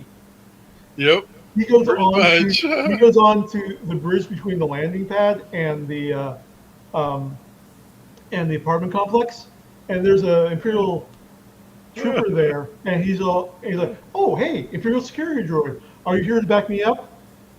No. He says nope. Yeets him off the bridge, and then takes out the remaining crew in the Imperial shuttle, shutting down all their TAC comms, goes up into the apartment complex, starts shooting Imperials in there, grabs the Imperial security Weasel, who is in charge of the operation, but the TAC officer is, they're rolling on Cassian, his buddy, and Clea in the safe house, and K2 takes the ISB Weasel, uses him as a human shield as the remainder of the TAC squad is shooting at the droid. Yep. That And was so, beautiful. boop, boop, boop, Oh, boop. but yeah, And yeah, so like playing, all. yeah, they, Go they, ahead. they, they use a concussion grenade. Everyone's kind of a little bit woozy. Clay gets knocked out, but everybody gets off. They get back to Yavin, and they have the knowledge that they tell the rebellion, with Mon Mothma, Bail Organa, and a couple of others that you'll recognize from Rogue One. They basically have the Rebellion Council there that's in Rogue One, and Cassian spills it all out. The Death Star, the Kyber crystals, Jedha, Galen Urso, all that stuff. And of course, they're all like, oh, this is just too unbelievable in there. Meanwhile, Saw Gerrera has been trying to contact them. He's on Jeddah, even though he says he's somewhere else. Yeah. And they don't want to deal with Saw because he's just too far gone, huffing that rhydonium gas. And so we're basically at on another level. the It's day. elevate. We're basically at the day before Rogue One starts. Yeah. Like literally one day right before, and a lot of people were complaining. It's like, well, why didn't they get Jimmy Smith to play Bail Organa like he was in Rogue One and the prequels and all that? And it's Benjamin Bratt taking over as Bail Organa because they tried to get Bail. They tried to get Jimmy Smith as Bail, but the scheduling just wasn't working out. So yeah, I'll take Benjamin Bratt as a substitute for And I'll Jimmy be honest Smith. with you, like as a black dude, I'm not one to say they all look alike, but those two have very similar looks. Yeah. Like they genuinely do. And so that's not a cut on either one. They have very similar looks. So if I was to say there's a perfect replacement. Yeah. So yeah. So this is the this Andor was, because like I said, they're right at season 2. Oh, and with Dakota, we find out that Cassian's girlfriend, who left him a couple episodes close to the end, because she doesn't want to be a distraction. He needs to finish this fight, and she doesn't have the heart in it to continue fighting. She went back to the safe planet that they were all hiding out on, and she has Cassian's kid. We see that in there. Daedra the last we see of Daedra is she is spending the rest of the Imperial timeline in a cell like where we have in the first season of Andor. She's in the Imperial prison, white and oranges, in there. Same season, and it's curfew time, so the lights automatically go off. That's the last we see of her. And her mentor in the ISB, the one that was kind of shepherding through her, Partagas, he's about to be interrogated by the ISB into how this absolute complete collapse of Imperial security happened. He offs himself rather than be taken down for that. So everybody gets a certain amount of just desserts in there. It's very satisfying. This was, how like Captain America Winter Soldier was such a departure from the MCU, what everyone was expecting, and it turned out to be, okay, it's a comic book movie, but it's a political thriller comic book movie. That's what Andor is to Star Wars. Andor is a John le Carre, Tom Clancy political espionage thriller throughout both seasons. And go ahead. No, go ahead. Oh, and the other thing is that season 1, the Dreamer, that when Cassian's doing the Imperial credit heist with the crew, and they had that Dreamer guy the political theorist who put down all of his ideas on notes, and in there, the rebellion is broadcasting dude's notes from season 1 and talking about how there's like these infinite number of sparks of rebellion, and that you are not alone in your anger and your opposition to the Empire. through the Empire. Yeah, And okay, so what I was gonna say was that I made this comment to him, and this is having not seen season one, planning on going back and rewatching season one, kind of like what Saint was saying.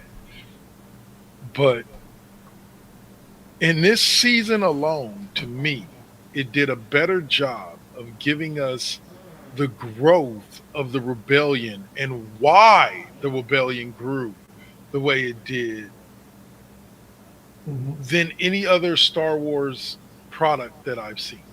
Yeah. Like movie, television show. I think that this completely, like, it shows you primarily it shows you the origins of the rebellion, but it also shows you the type of things that they were facing against yeah, and the it type of definitely struggle, why they had the struggles that they had. and it definitely shows the warts and all of the rebellion, where the good guys have to do shady shit, just like Luthen was saying in his speech in season one. I am condemned to use the methods of my enemy to defeat them, because you've got targeted assassinations, you've got the nascent rebellion absolutely paranoid of all these different groups that are operating, because Saw's off the deep end, nobody can trust him. Luthen basically had his own amount of extremism that made the more moderate members of the rebellion not want to deal with him, even though Luthen was the one who brought everything together, the whole underground funding, the communications network, getting the Yavin 4 up and running, and it just shows how there's just so much mistrust, and then they literally pull out the Ben Franklin, if we don't hang together, we will all hang separately. Yeah. Yeah. And yeah. So It's- check it out. It is very And- heavy. Andor season 2, like you said, very heavy. Fantastic. Dropping. I'll describe it like this in a quick story before we move on to SmackDown now. No hanging. I once told a homeboy of mine, that after watching an episode of, I believe it was Buffy and then Angel back to back when they used to show those two shows back to back, I was like, he's like, how do you feel, bro? Did you like it? Did you like it? They were trying to introduce me to it at the time.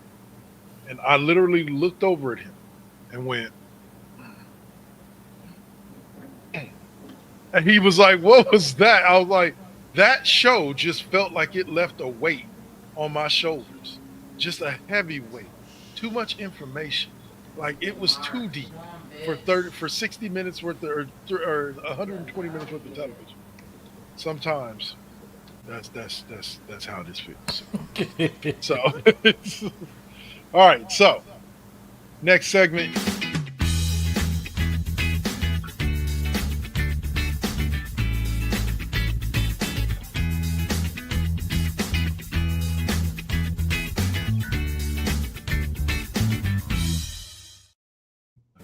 There we go. SmackDown out. What? I like that intro. No, All right, so it's the music. It's the music for me. yeah. All right, so let's see. First up on SmackDown, Ali is Yeah, that music just does not work for an intro to big sweaty men oiled up wrestling, grappling each other. well. I can't use Nickelback, so anyway. Oh, Sorry. offline. I got to tell you something. I don't care what nobody says. Okay, I don't care what nobody says. The Nickelback intro of Monday Night Raw was the best intro that they've had before and since. Let's see. All right. So yeah, like, we're going out tonight. Yeah, we're taking every night. Yeah, that's my right there. Yeah. Sorry. Trash. No, it wasn't. There was no trash involved there, sir. You were just an unrefined buffoon. I'll be that unrefined buffoon. Listen. Yeah. Spider-Man 1, the original movie. Hey, I got tired of Nickelback No, That no, wasn't no. Nickelback. That was just Chad Kroger. No, Uh, Yeah. no, there was a the hero no. song from Spider-Man. That was Nickelback, sir. No, that's not Nickelback. That's That's Chad just Kroger, the lead singer. lead singer of That's Nickelback. just the lead. That's not Nickel. That's not is not a Nickelback song. Oh, Regardless, but- it's yeah. Yeah, Yeah, regardless, still I get what you're still saying. involved. I love the song. I love the song, and it still got way overplayed for me. So we have this reoccurring thing that we opened up every Monday Night Raw with, which is this feud between Jey Uso, Sami Zayn, CM Punk, and Seth Rollins, Braun Breaker, and Paul Heyman. Which, by the way, Saint, did you see the little video I put up of Seth Rollins, Braun Breaker, and Paul Heyman doing a little dance? No, I didn't get a chance to. Check it out. I put it up on the first GenXers page. It's hilarious. It's titled "What the fuck did I just watch?" Anyway, but we opened up with that, and it was some good appointment television as far as I'm concerned. Like, I'm enjoying where this feud is going. I can't wait to see who the third man is, because obviously they're not going to do Seth Rollins and Braun Breaker versus all three of the other guys. So I'm thinking at some point we're going to get another member to the Seth Rollins stable. Maybe Drew McIntyre, who knows? But at this point, the 3-man crew has the advantage. So what are your thoughts on this feud here between the Unstoppable Force and the Immovable Object? I fucking love it. Yep. Oh, I'll be right back. Oh. I fucking love it. Look. This feud is just the beginning of something more awesome in itself. Seth Rollins has just went full stable villain. Like, he's manipulative. He's just a bastard, and it's like, you know, when you got his hands on your shoulder and like, we're just gonna have to, and he whispers in his ear, and it's like, Yeah. yeah, And don't worry about it, I got you. yeah. And the thing is that we can see how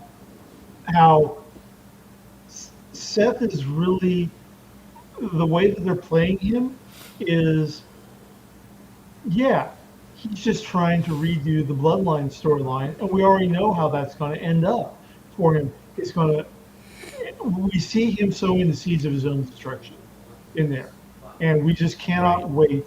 We cannot wait to see that fall.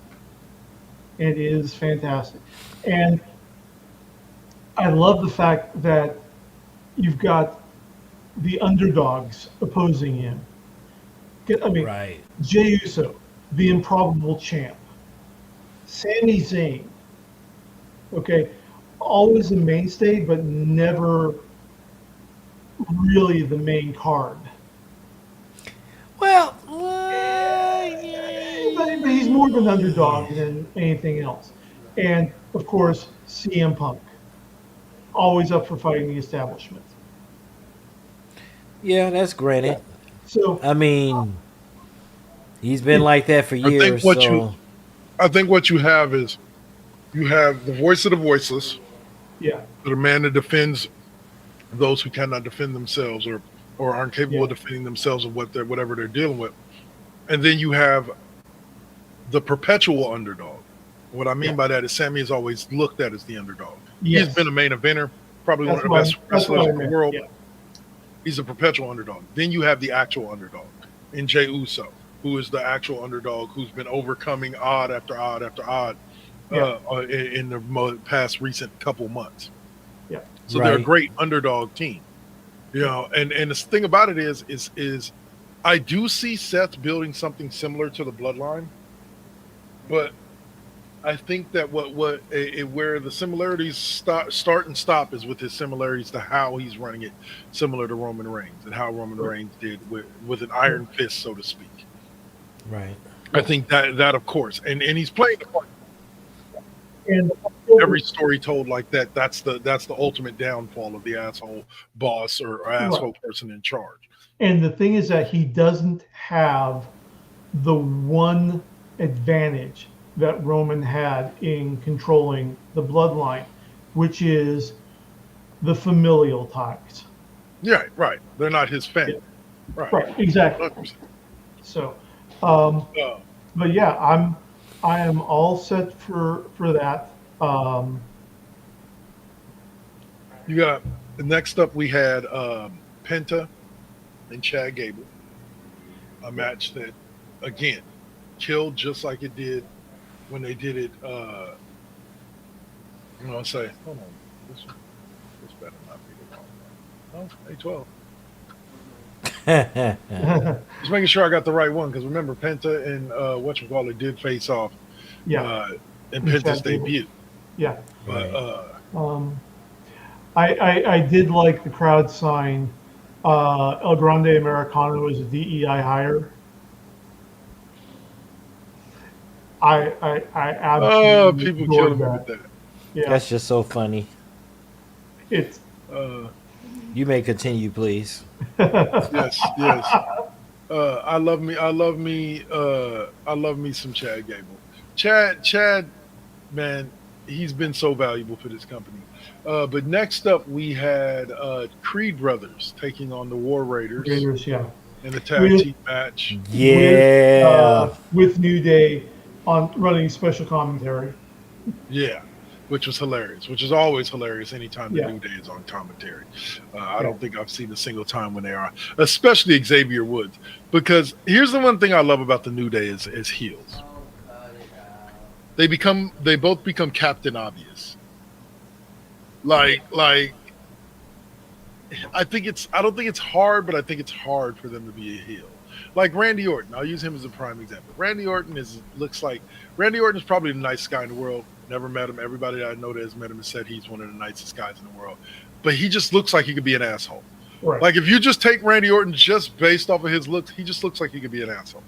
You know, and so because of that, I'm like, it makes it easier to believe when he does bad things. Yeah.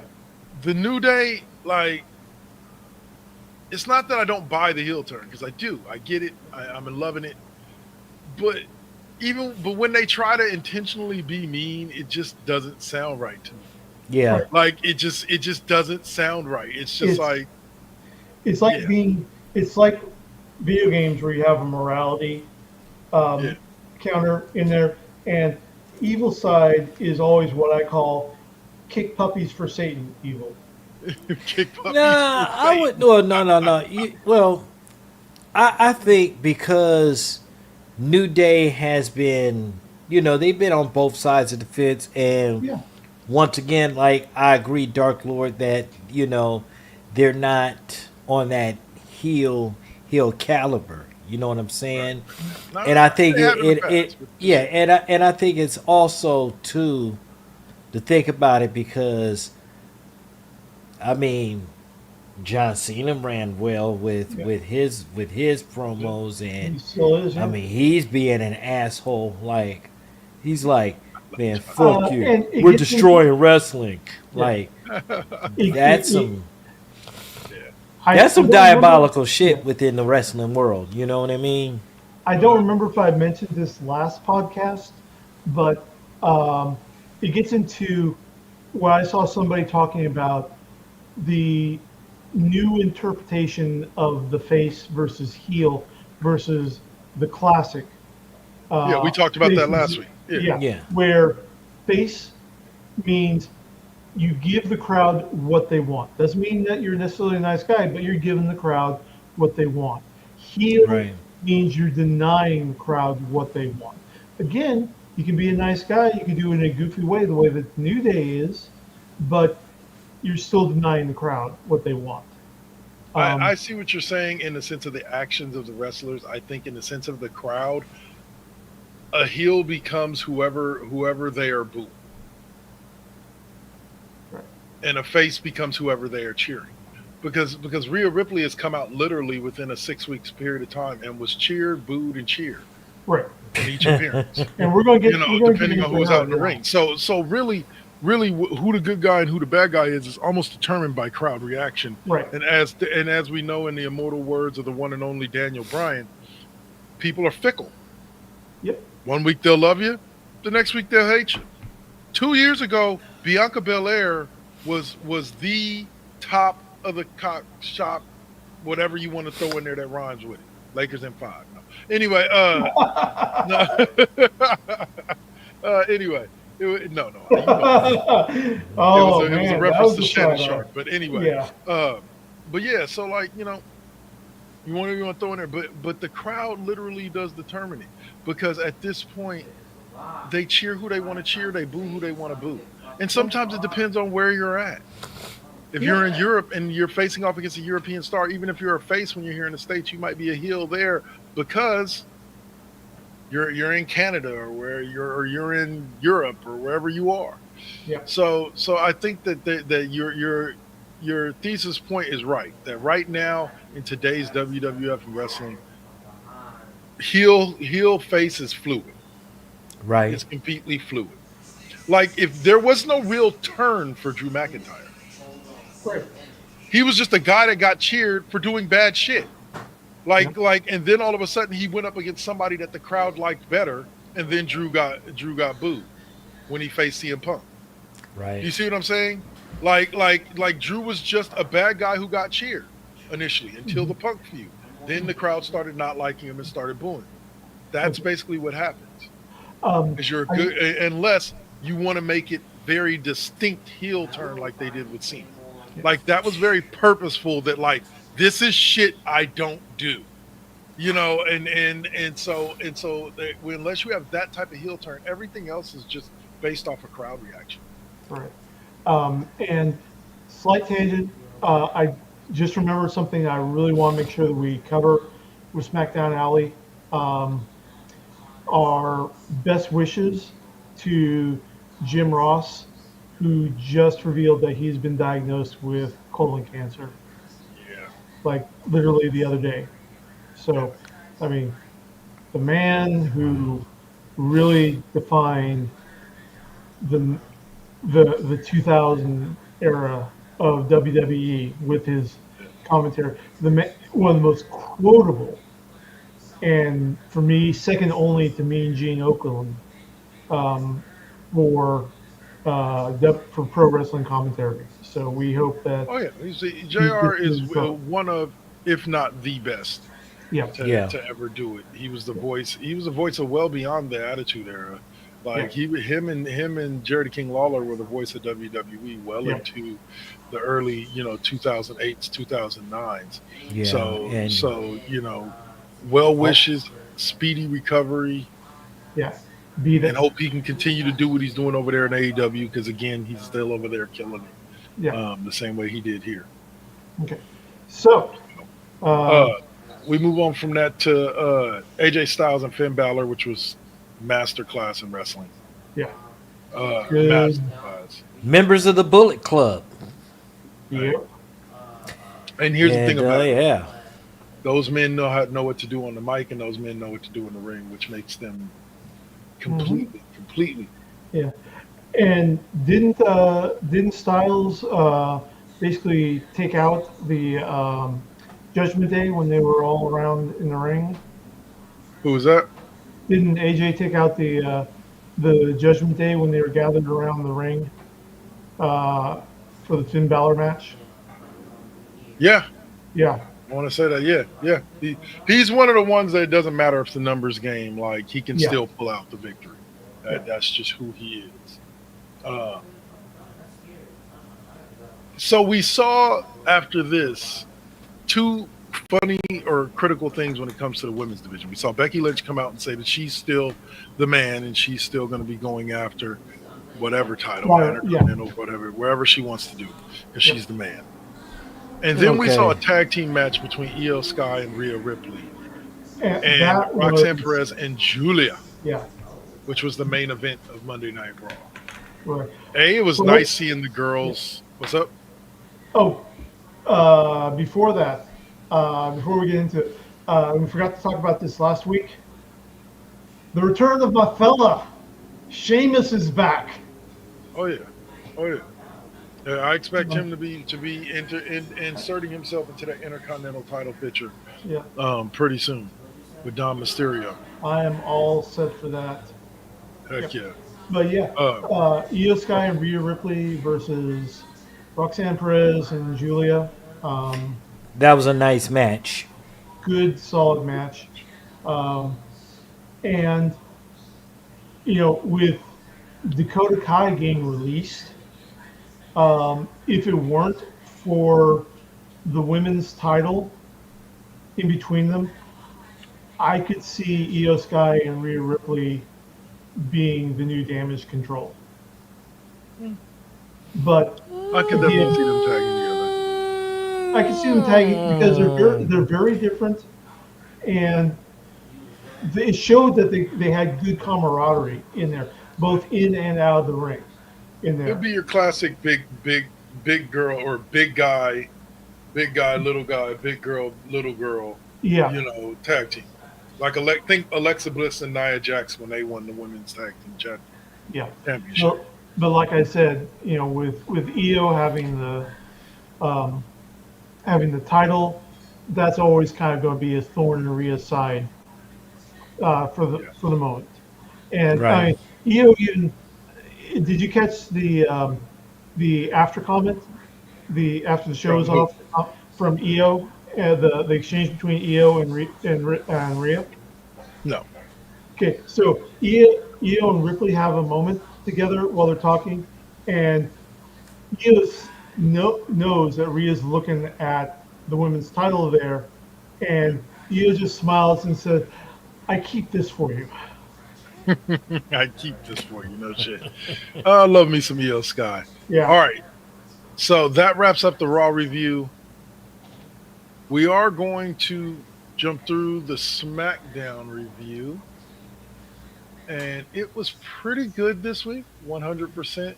We Okay. closed with Nia Jax taking on Tiffany Stratton for the Women's World Championship. That was a match. We saw some tensions growing between Solo Sikoa and Jacob Fatu to open the show. Yeah. where LA Knight came out. Let's talk a little bit about that about JC Mateo because man, like Hey, he just came in just wreck shop like he put foot to ass and LA Knight was like, oh god damn, what the fuck was this? Like man, he did he put on a clinic and he wasn't even getting service. You feel what I'm saying? Like that was yeah, that was that was a a great match. piece of Him work. and LA Yeah. Knight put on a hell of a show. Like, and that's the thing with it. Jeff Cobb has always been an amazing wrestler. The man's been in Lucha Underground. He's done the full indie circuit.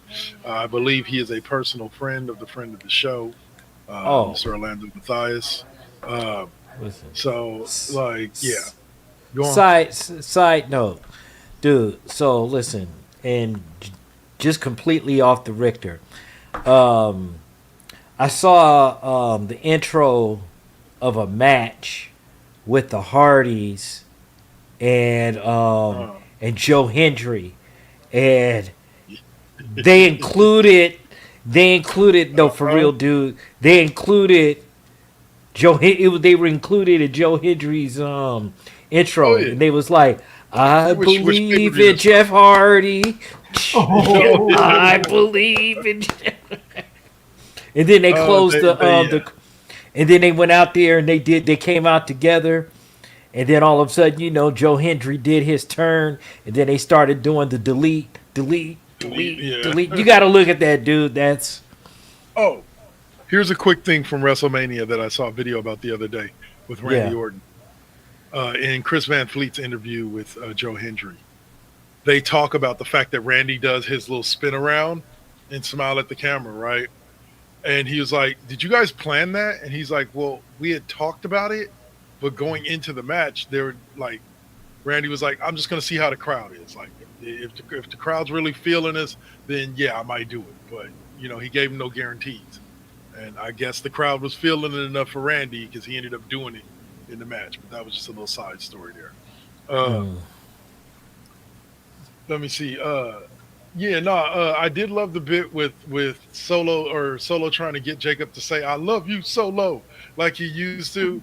And Jacob being like, "Look, man, like basically not to quote him, but pardon my language, I ain't your bitch no more. Like that ain't this Jacob Fatu. Like I'm the one holding the gold here. Like I don't know what you talking about. Yeah, you And ain't so even yeah, holding no gold. Like, who the fuck is you? Like, but Solo did win his Money in the Bank qualifier match. yeah, So even though everybody was all angry because Ray Phoenix didn't win, but I'm like, nah, it's a little too early for Ray Phoenix to be in that match. Like, and even if he was in it, the odds are good he wouldn't have won. Like, and so he's already got to go. He's already doing a. He's most likely. Here's another reason somebody brought up as well that is valid. He might have not won it because Worlds Collide is that same day yeah, as Money in the Bank. And you can't tell me that one of the greatest luchadors in the world in Ray Phoenix is not going to be a part of the Worlds Collide event with WWE and AAA. So he's probably a huge part of that event. So same thing with Penta. So I don't expect Penta to win his Money in the Bank qualifier either. If he does, it'll surprise me. It'll mean Triple H is pushing Penta more than he's pushing Ray. But yeah, Ray Phoenix is in. And I can't wait. Or Solo Sikoa is in, and Ray Phoenix is not. Who is it so far? Solo Sikoa and who? Isn't it two people? I think or that's Solo it. the first on the men's side? Is it just Solo?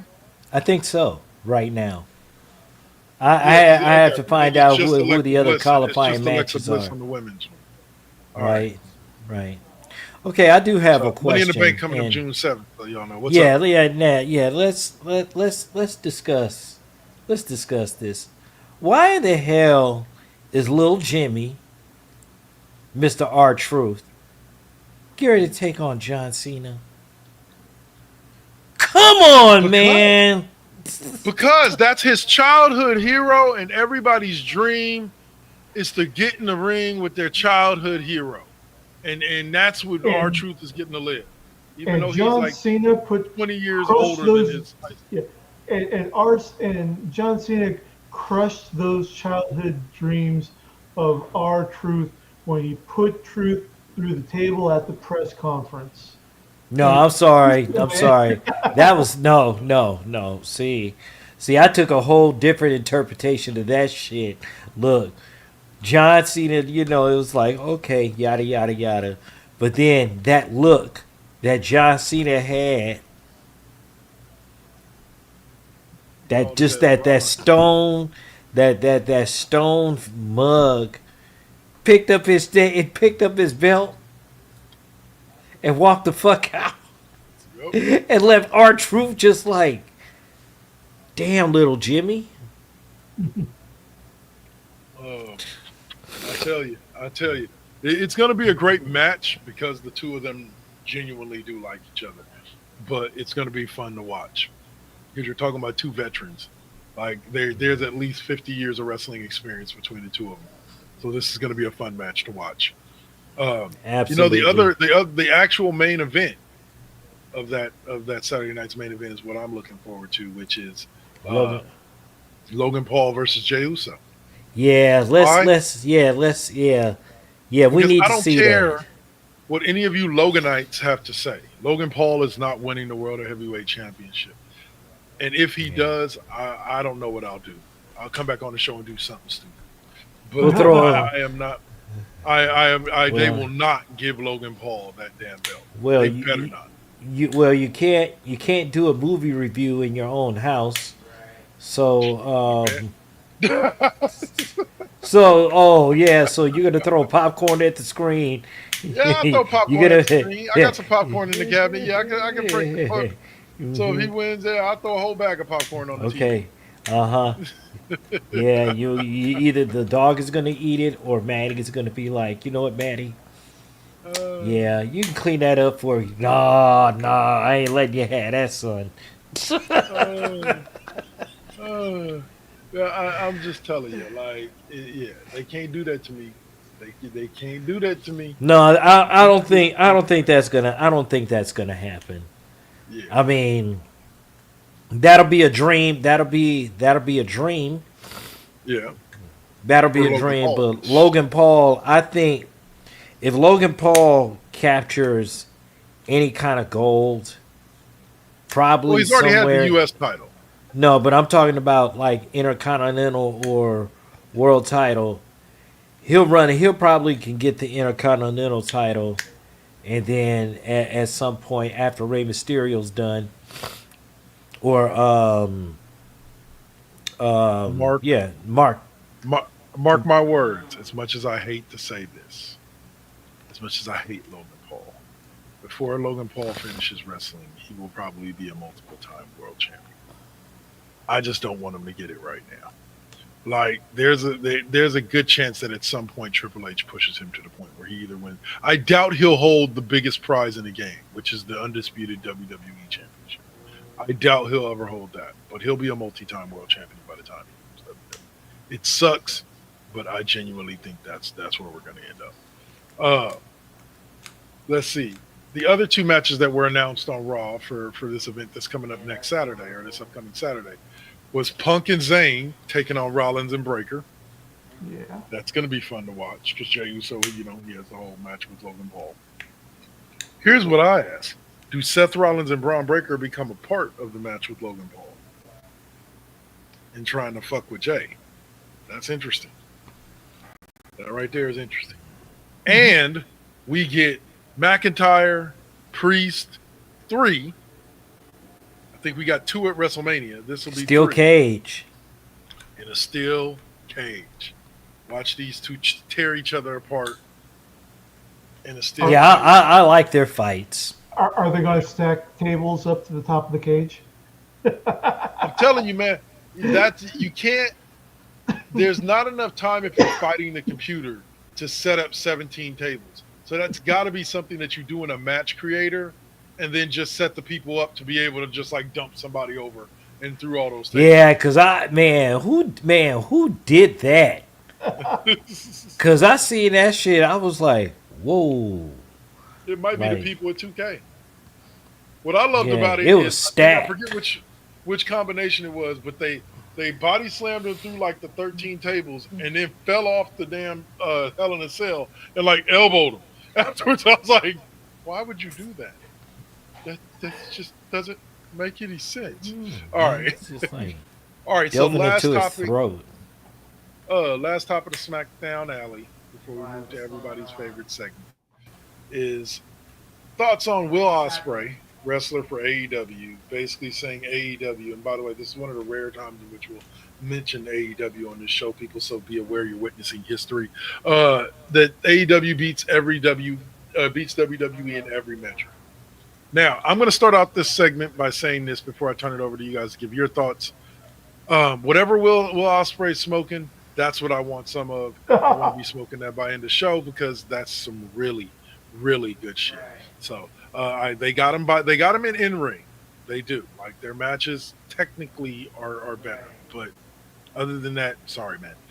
Go on, Saint. Give us your thoughts. I have no thoughts in terms of it because I'm sorry, AEW is they're like the farm team, okay, that you just can't. I'm sorry, and there's a few wrestlers out there that I love, especially Thunder Rosa. She's awesome because I followed her career for years, man, for years. But I really have no thoughts in terms of AEW, man. Like I tried my best not to talk about. I try not to have so much as a discussion unless I'm talking to RPG. I'll talk with him, but Yeah. I'm just.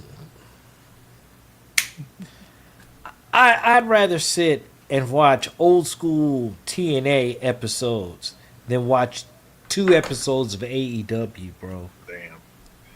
Hang on a second, And please. Dave? Hold tight. Mm-hmm. What? Your thoughts? On Will Ospreay AEW? Yeah, his thoughts on AEW now. I watch no AEW, so I have no idea as to the quality. I'm trusting you gents to give the proper analysis.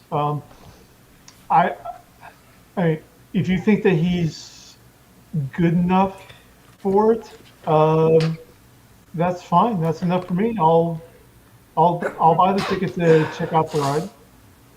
Fair enough. Fair enough.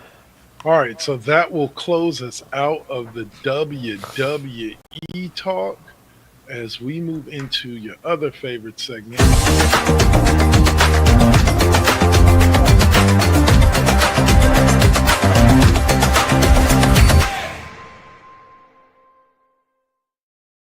All right, Excuse cheap me. pop. Yeah, bless you. Cheap pop game reviews. And guess what? I'm glad that your sneezing fit is done, sir. Sorry that you had to have it because you're up first with your review of Capcom Fighting Collection 2. All right, Capcom Fighting Collection 2. Look, it's worth it. It's worth it for me because of Power Stone 1 and 2, which is part of the collection. You have Plasma Sword, which is actually Star Gladiator 2, which is another one. You have also Project Justice, which is the sequel to Rival Schools. So you have the two, you have the 3D, you have the 3D ones. Then you have Capcom's Fighting Evolution. Let's talk about that one. That one is a mashup of Darkstalkers, Red Earth, Street Fighter 3, and Street Fighter Alpha. Not great. That's probably the only series. That's probably the only game in the series that is not even worth it. Worth it. Buying the powers, getting the Power Stone 1 and 2 by itself is great, especially with the Dreamcast and all that. Like, we really went hard on Power Stone 1 and 2. Then you have the Capcom versus SNK 1 and 2. That's beautiful. That's a very beautiful couple of games because you have characters by the best two franchises in fighting history going up against one-on-one, and man, it was just a piece of work. And then finally, Street Fighter Alpha Max, Street Fighter Alpha 3 Max, Upper, great game. So pretty much on my scale of 1 to 10, I give this one an 11 because, listen, just the Power Stone by itself. The Power Stone games by itself. And look, that's just worth it for me. I mean, and all these collections that Capcom has really been doing, especially after that Marvel vs. Capcom collection, like you can't beat it. It's Sounds really like worth it. It's a game we should all buy, or at least. Oh yeah. It's on the free PlayStation. Yeah. I mean, no. It's all on all of them. Yeah.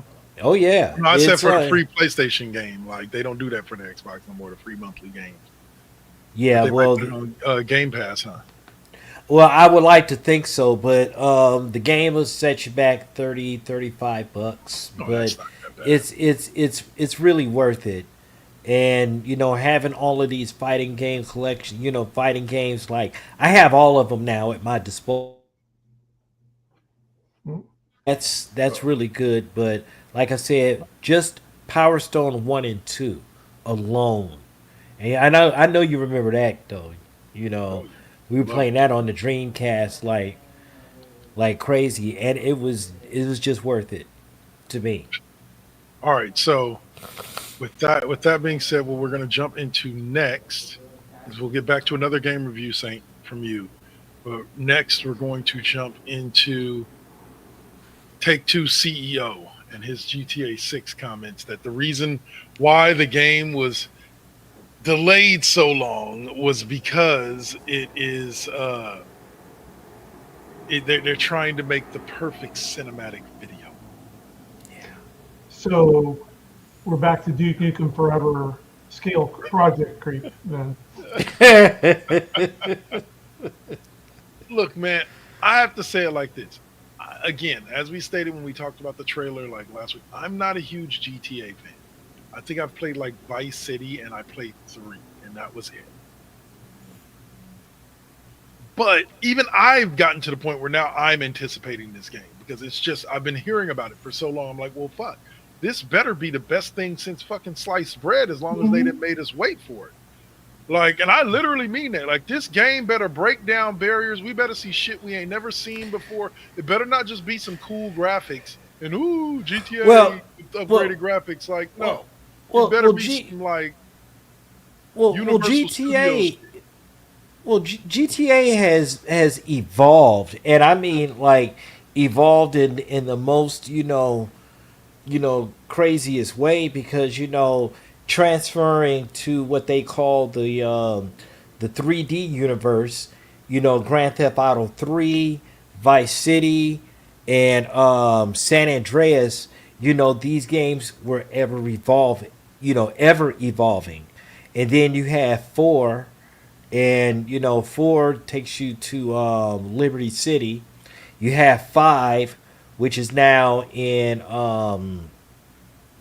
Los Santos, which is pretty much the version of Los Angeles. Yeah. Look, I will tell you, this game came out in 2013. Correct. Grand Theft Auto 5 came out in 2013 on the PlayStation 3 and the Xbox 360. It has continued to go to, and continue to cross each generation. PlayStation 4, Xbox One. Now you got the PlayStation 5 and the Series S and the X. Let me tell you, there's so much to do, especially with the online component. You'll probably run into, unless you're with your friends, you'll probably never run into the same person, with the thing. But one of the main reasons I wanted for the PlayStation 5 because crazy, for what it is, the graphic capability on this game. Oh yeah, like I mean, and I'm not getting ready to shit on the Xbox for anything, but the PlayStation 5 was specifically built for that kind of for those kind of graphics, and I'm actually waiting to really see. And I guarantee it's gonna be about an $80 price tag with that game. Trust the fact. I'm not in that much of a hurry to play. I'm not in the $80 worth of a hurry to play. But Dave, any Well, thoughts shit. on that? Hey, listen. I just did the wrestling. I did that For whole me, thing, that's but a that game was that I'll worth play it. a lot. GTA. I'll play GTA a lot. Yeah. Yeah. Go on, Dave. Your thoughts? Not a big GTA guy. It's just, I'll probably wait for a sale to happen. And actually do have a story after this news article about a big sale for Xbox. But yeah, I mean, I'll pick it up at some time. It's, I actually will admit to liking Watch Dogs more than GTA because Watch Dogs has that hacking aspect to it. It gives you something more than just drive around, shoot bad guys, and it's like GTA Plus. I feel you. Well, yeah. I mean, to a degree, but each of the protagonists from GTA 5, they each had a particular they each had like their particular skill set or power. One was driving, the other one was shooting, and then the other one was just fits of adrenaline or fits of rage. And I mean, there was so much more than than the usual missions and stuff like that. You have stuff like stealth. You had the Dr. Dre missions, which were like the contract. That was some of the best fucking DLC that I had really ever played within that thing. And of course, the DLC, and I mean that's the one thing you can't knock. The DLC is always free. Yeah, Is that's is free. That is the biggest thing, going around it. And I mean, doing this open sandbox, and I get it. And according to, like the hacking stuff you said, Dave, there are hacking games actually.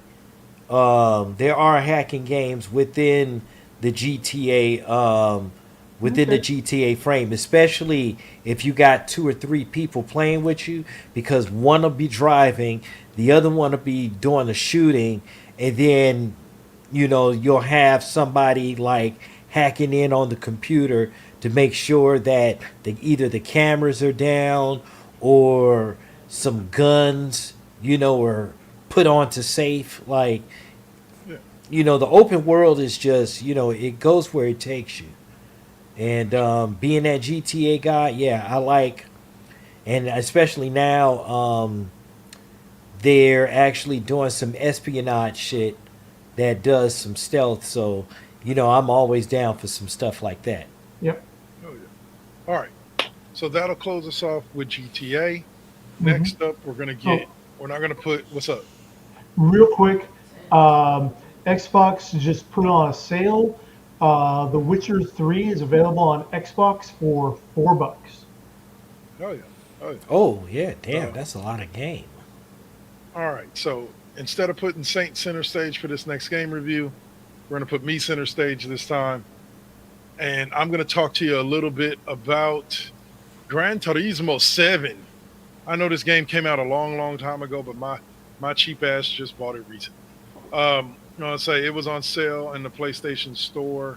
It was ironic because the actual normal version of GTA, or not GTA, but Gran Turismo was on sale for $69.99. The version that I bought, which was the deluxe version, gave you $1.5 million in credits to spend and all of that, was $42.99 or something like that. But needless to say, this is an extremely beautiful game if you have not played this game. Of course, the car library, GTA or Gran Turismo's car library has always been off the hook, dating back to the first and second one that were on the original PlayStation. I don't like the way that they've kind of separate. Like, you used to be able to go into your garage and just kind of like change the color of your car, the paint color of your car. Now you have to go to this other thing and go do it at this other shop, and it costs you a bunch of money, and it's just that's the main thing that I don't like about it. But other than that, they have some interesting ways of getting you to like go race the races and to collect cars. As you go to this little cafe, and this dude he'll tell you, okay, go find these 3 cars. You can either go over to the used car lot and buy them, or you can go over to the big car lot, with all the new cars, with all the 2000 and sooner cars, and just buy them, or you can go race specific races that give you that car as a gift if you place in the top 3. So like that's what I've been doing. Like, I've got my car collection up to like almost 30 cars over a couple of days that I played GTA or Gran Turismo 7, and all because I was just going out and buying or going out and racing and getting these whatchamacallits. And the way that they set up everything with the tuning, it's a beautiful game. I recommend you buy it. I recommend you try to catch it while it's still on sale, if it is still on sale on the PlayStation store, because it's worth it. It's worth it. I was going to buy MLB The Show, but unfortunately, MLB The Show was no longer on sale for $43.99 like it was supposed to be. It was, the original version was back up to $69.99, or you could buy the deluxe version for $69.99. But I didn't feel like paying $70 for a game, so there we go. All right. So one more chance before we close out with Saints' last video game review. Dave, any news for us on the video game front? Nope, that was it. All right, so we bring the point man back center screen to tell us about Captain Blood. Okay, this was a game that actually came out, that was supposed to come out on the Xbox 360 and, of course, the PlayStation 3.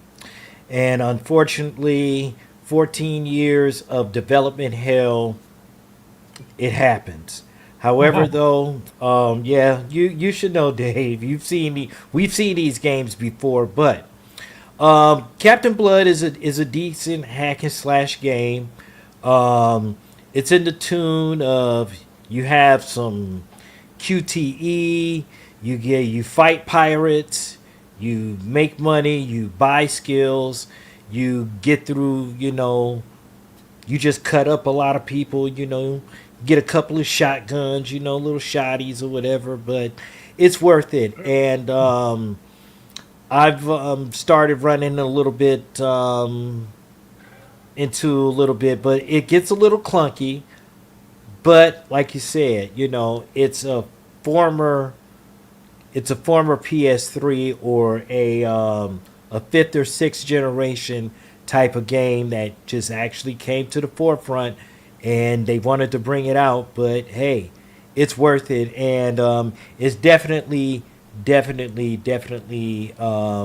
worth the price bargain for. I actually got it for like I think it was $29.99, but I got discounts and stuff like that, so I had to put it in. But it's for the Xbox Series S, PlayStation 5, PlayStation 4, Xbox One, and it's a game that you might want to check out. Yeah. All right. Okay. So thank you, Saint, for that video game review. All right. So you guys know the last segment that we always do of the show is where can we find you next? Yep. With the Cheap Pop Podcast. Dude, like, you could have threw some music on there. Like, what the fuck, man? No, sit in silence. Sit and enjoy. No. All right, so we'll start out with Dave. What's coming up on the night shift? Yep. So I know I missed last night and Friday and Saturday, but I am going to be back on tonight, feeling better. And tonight we start a new chapter with Spider-Man Miles Morales. Oh, okay. This is sight unseen, unplayed. I do not know what I am looking for, so it's going to be a whole new experience tonight on night shift. Woo-hoo. All right. Yeah. Miles Hey. Morales. All right, Saint, where can we find you next, sir? All right. You can find me later on this evening, pending with the classroom.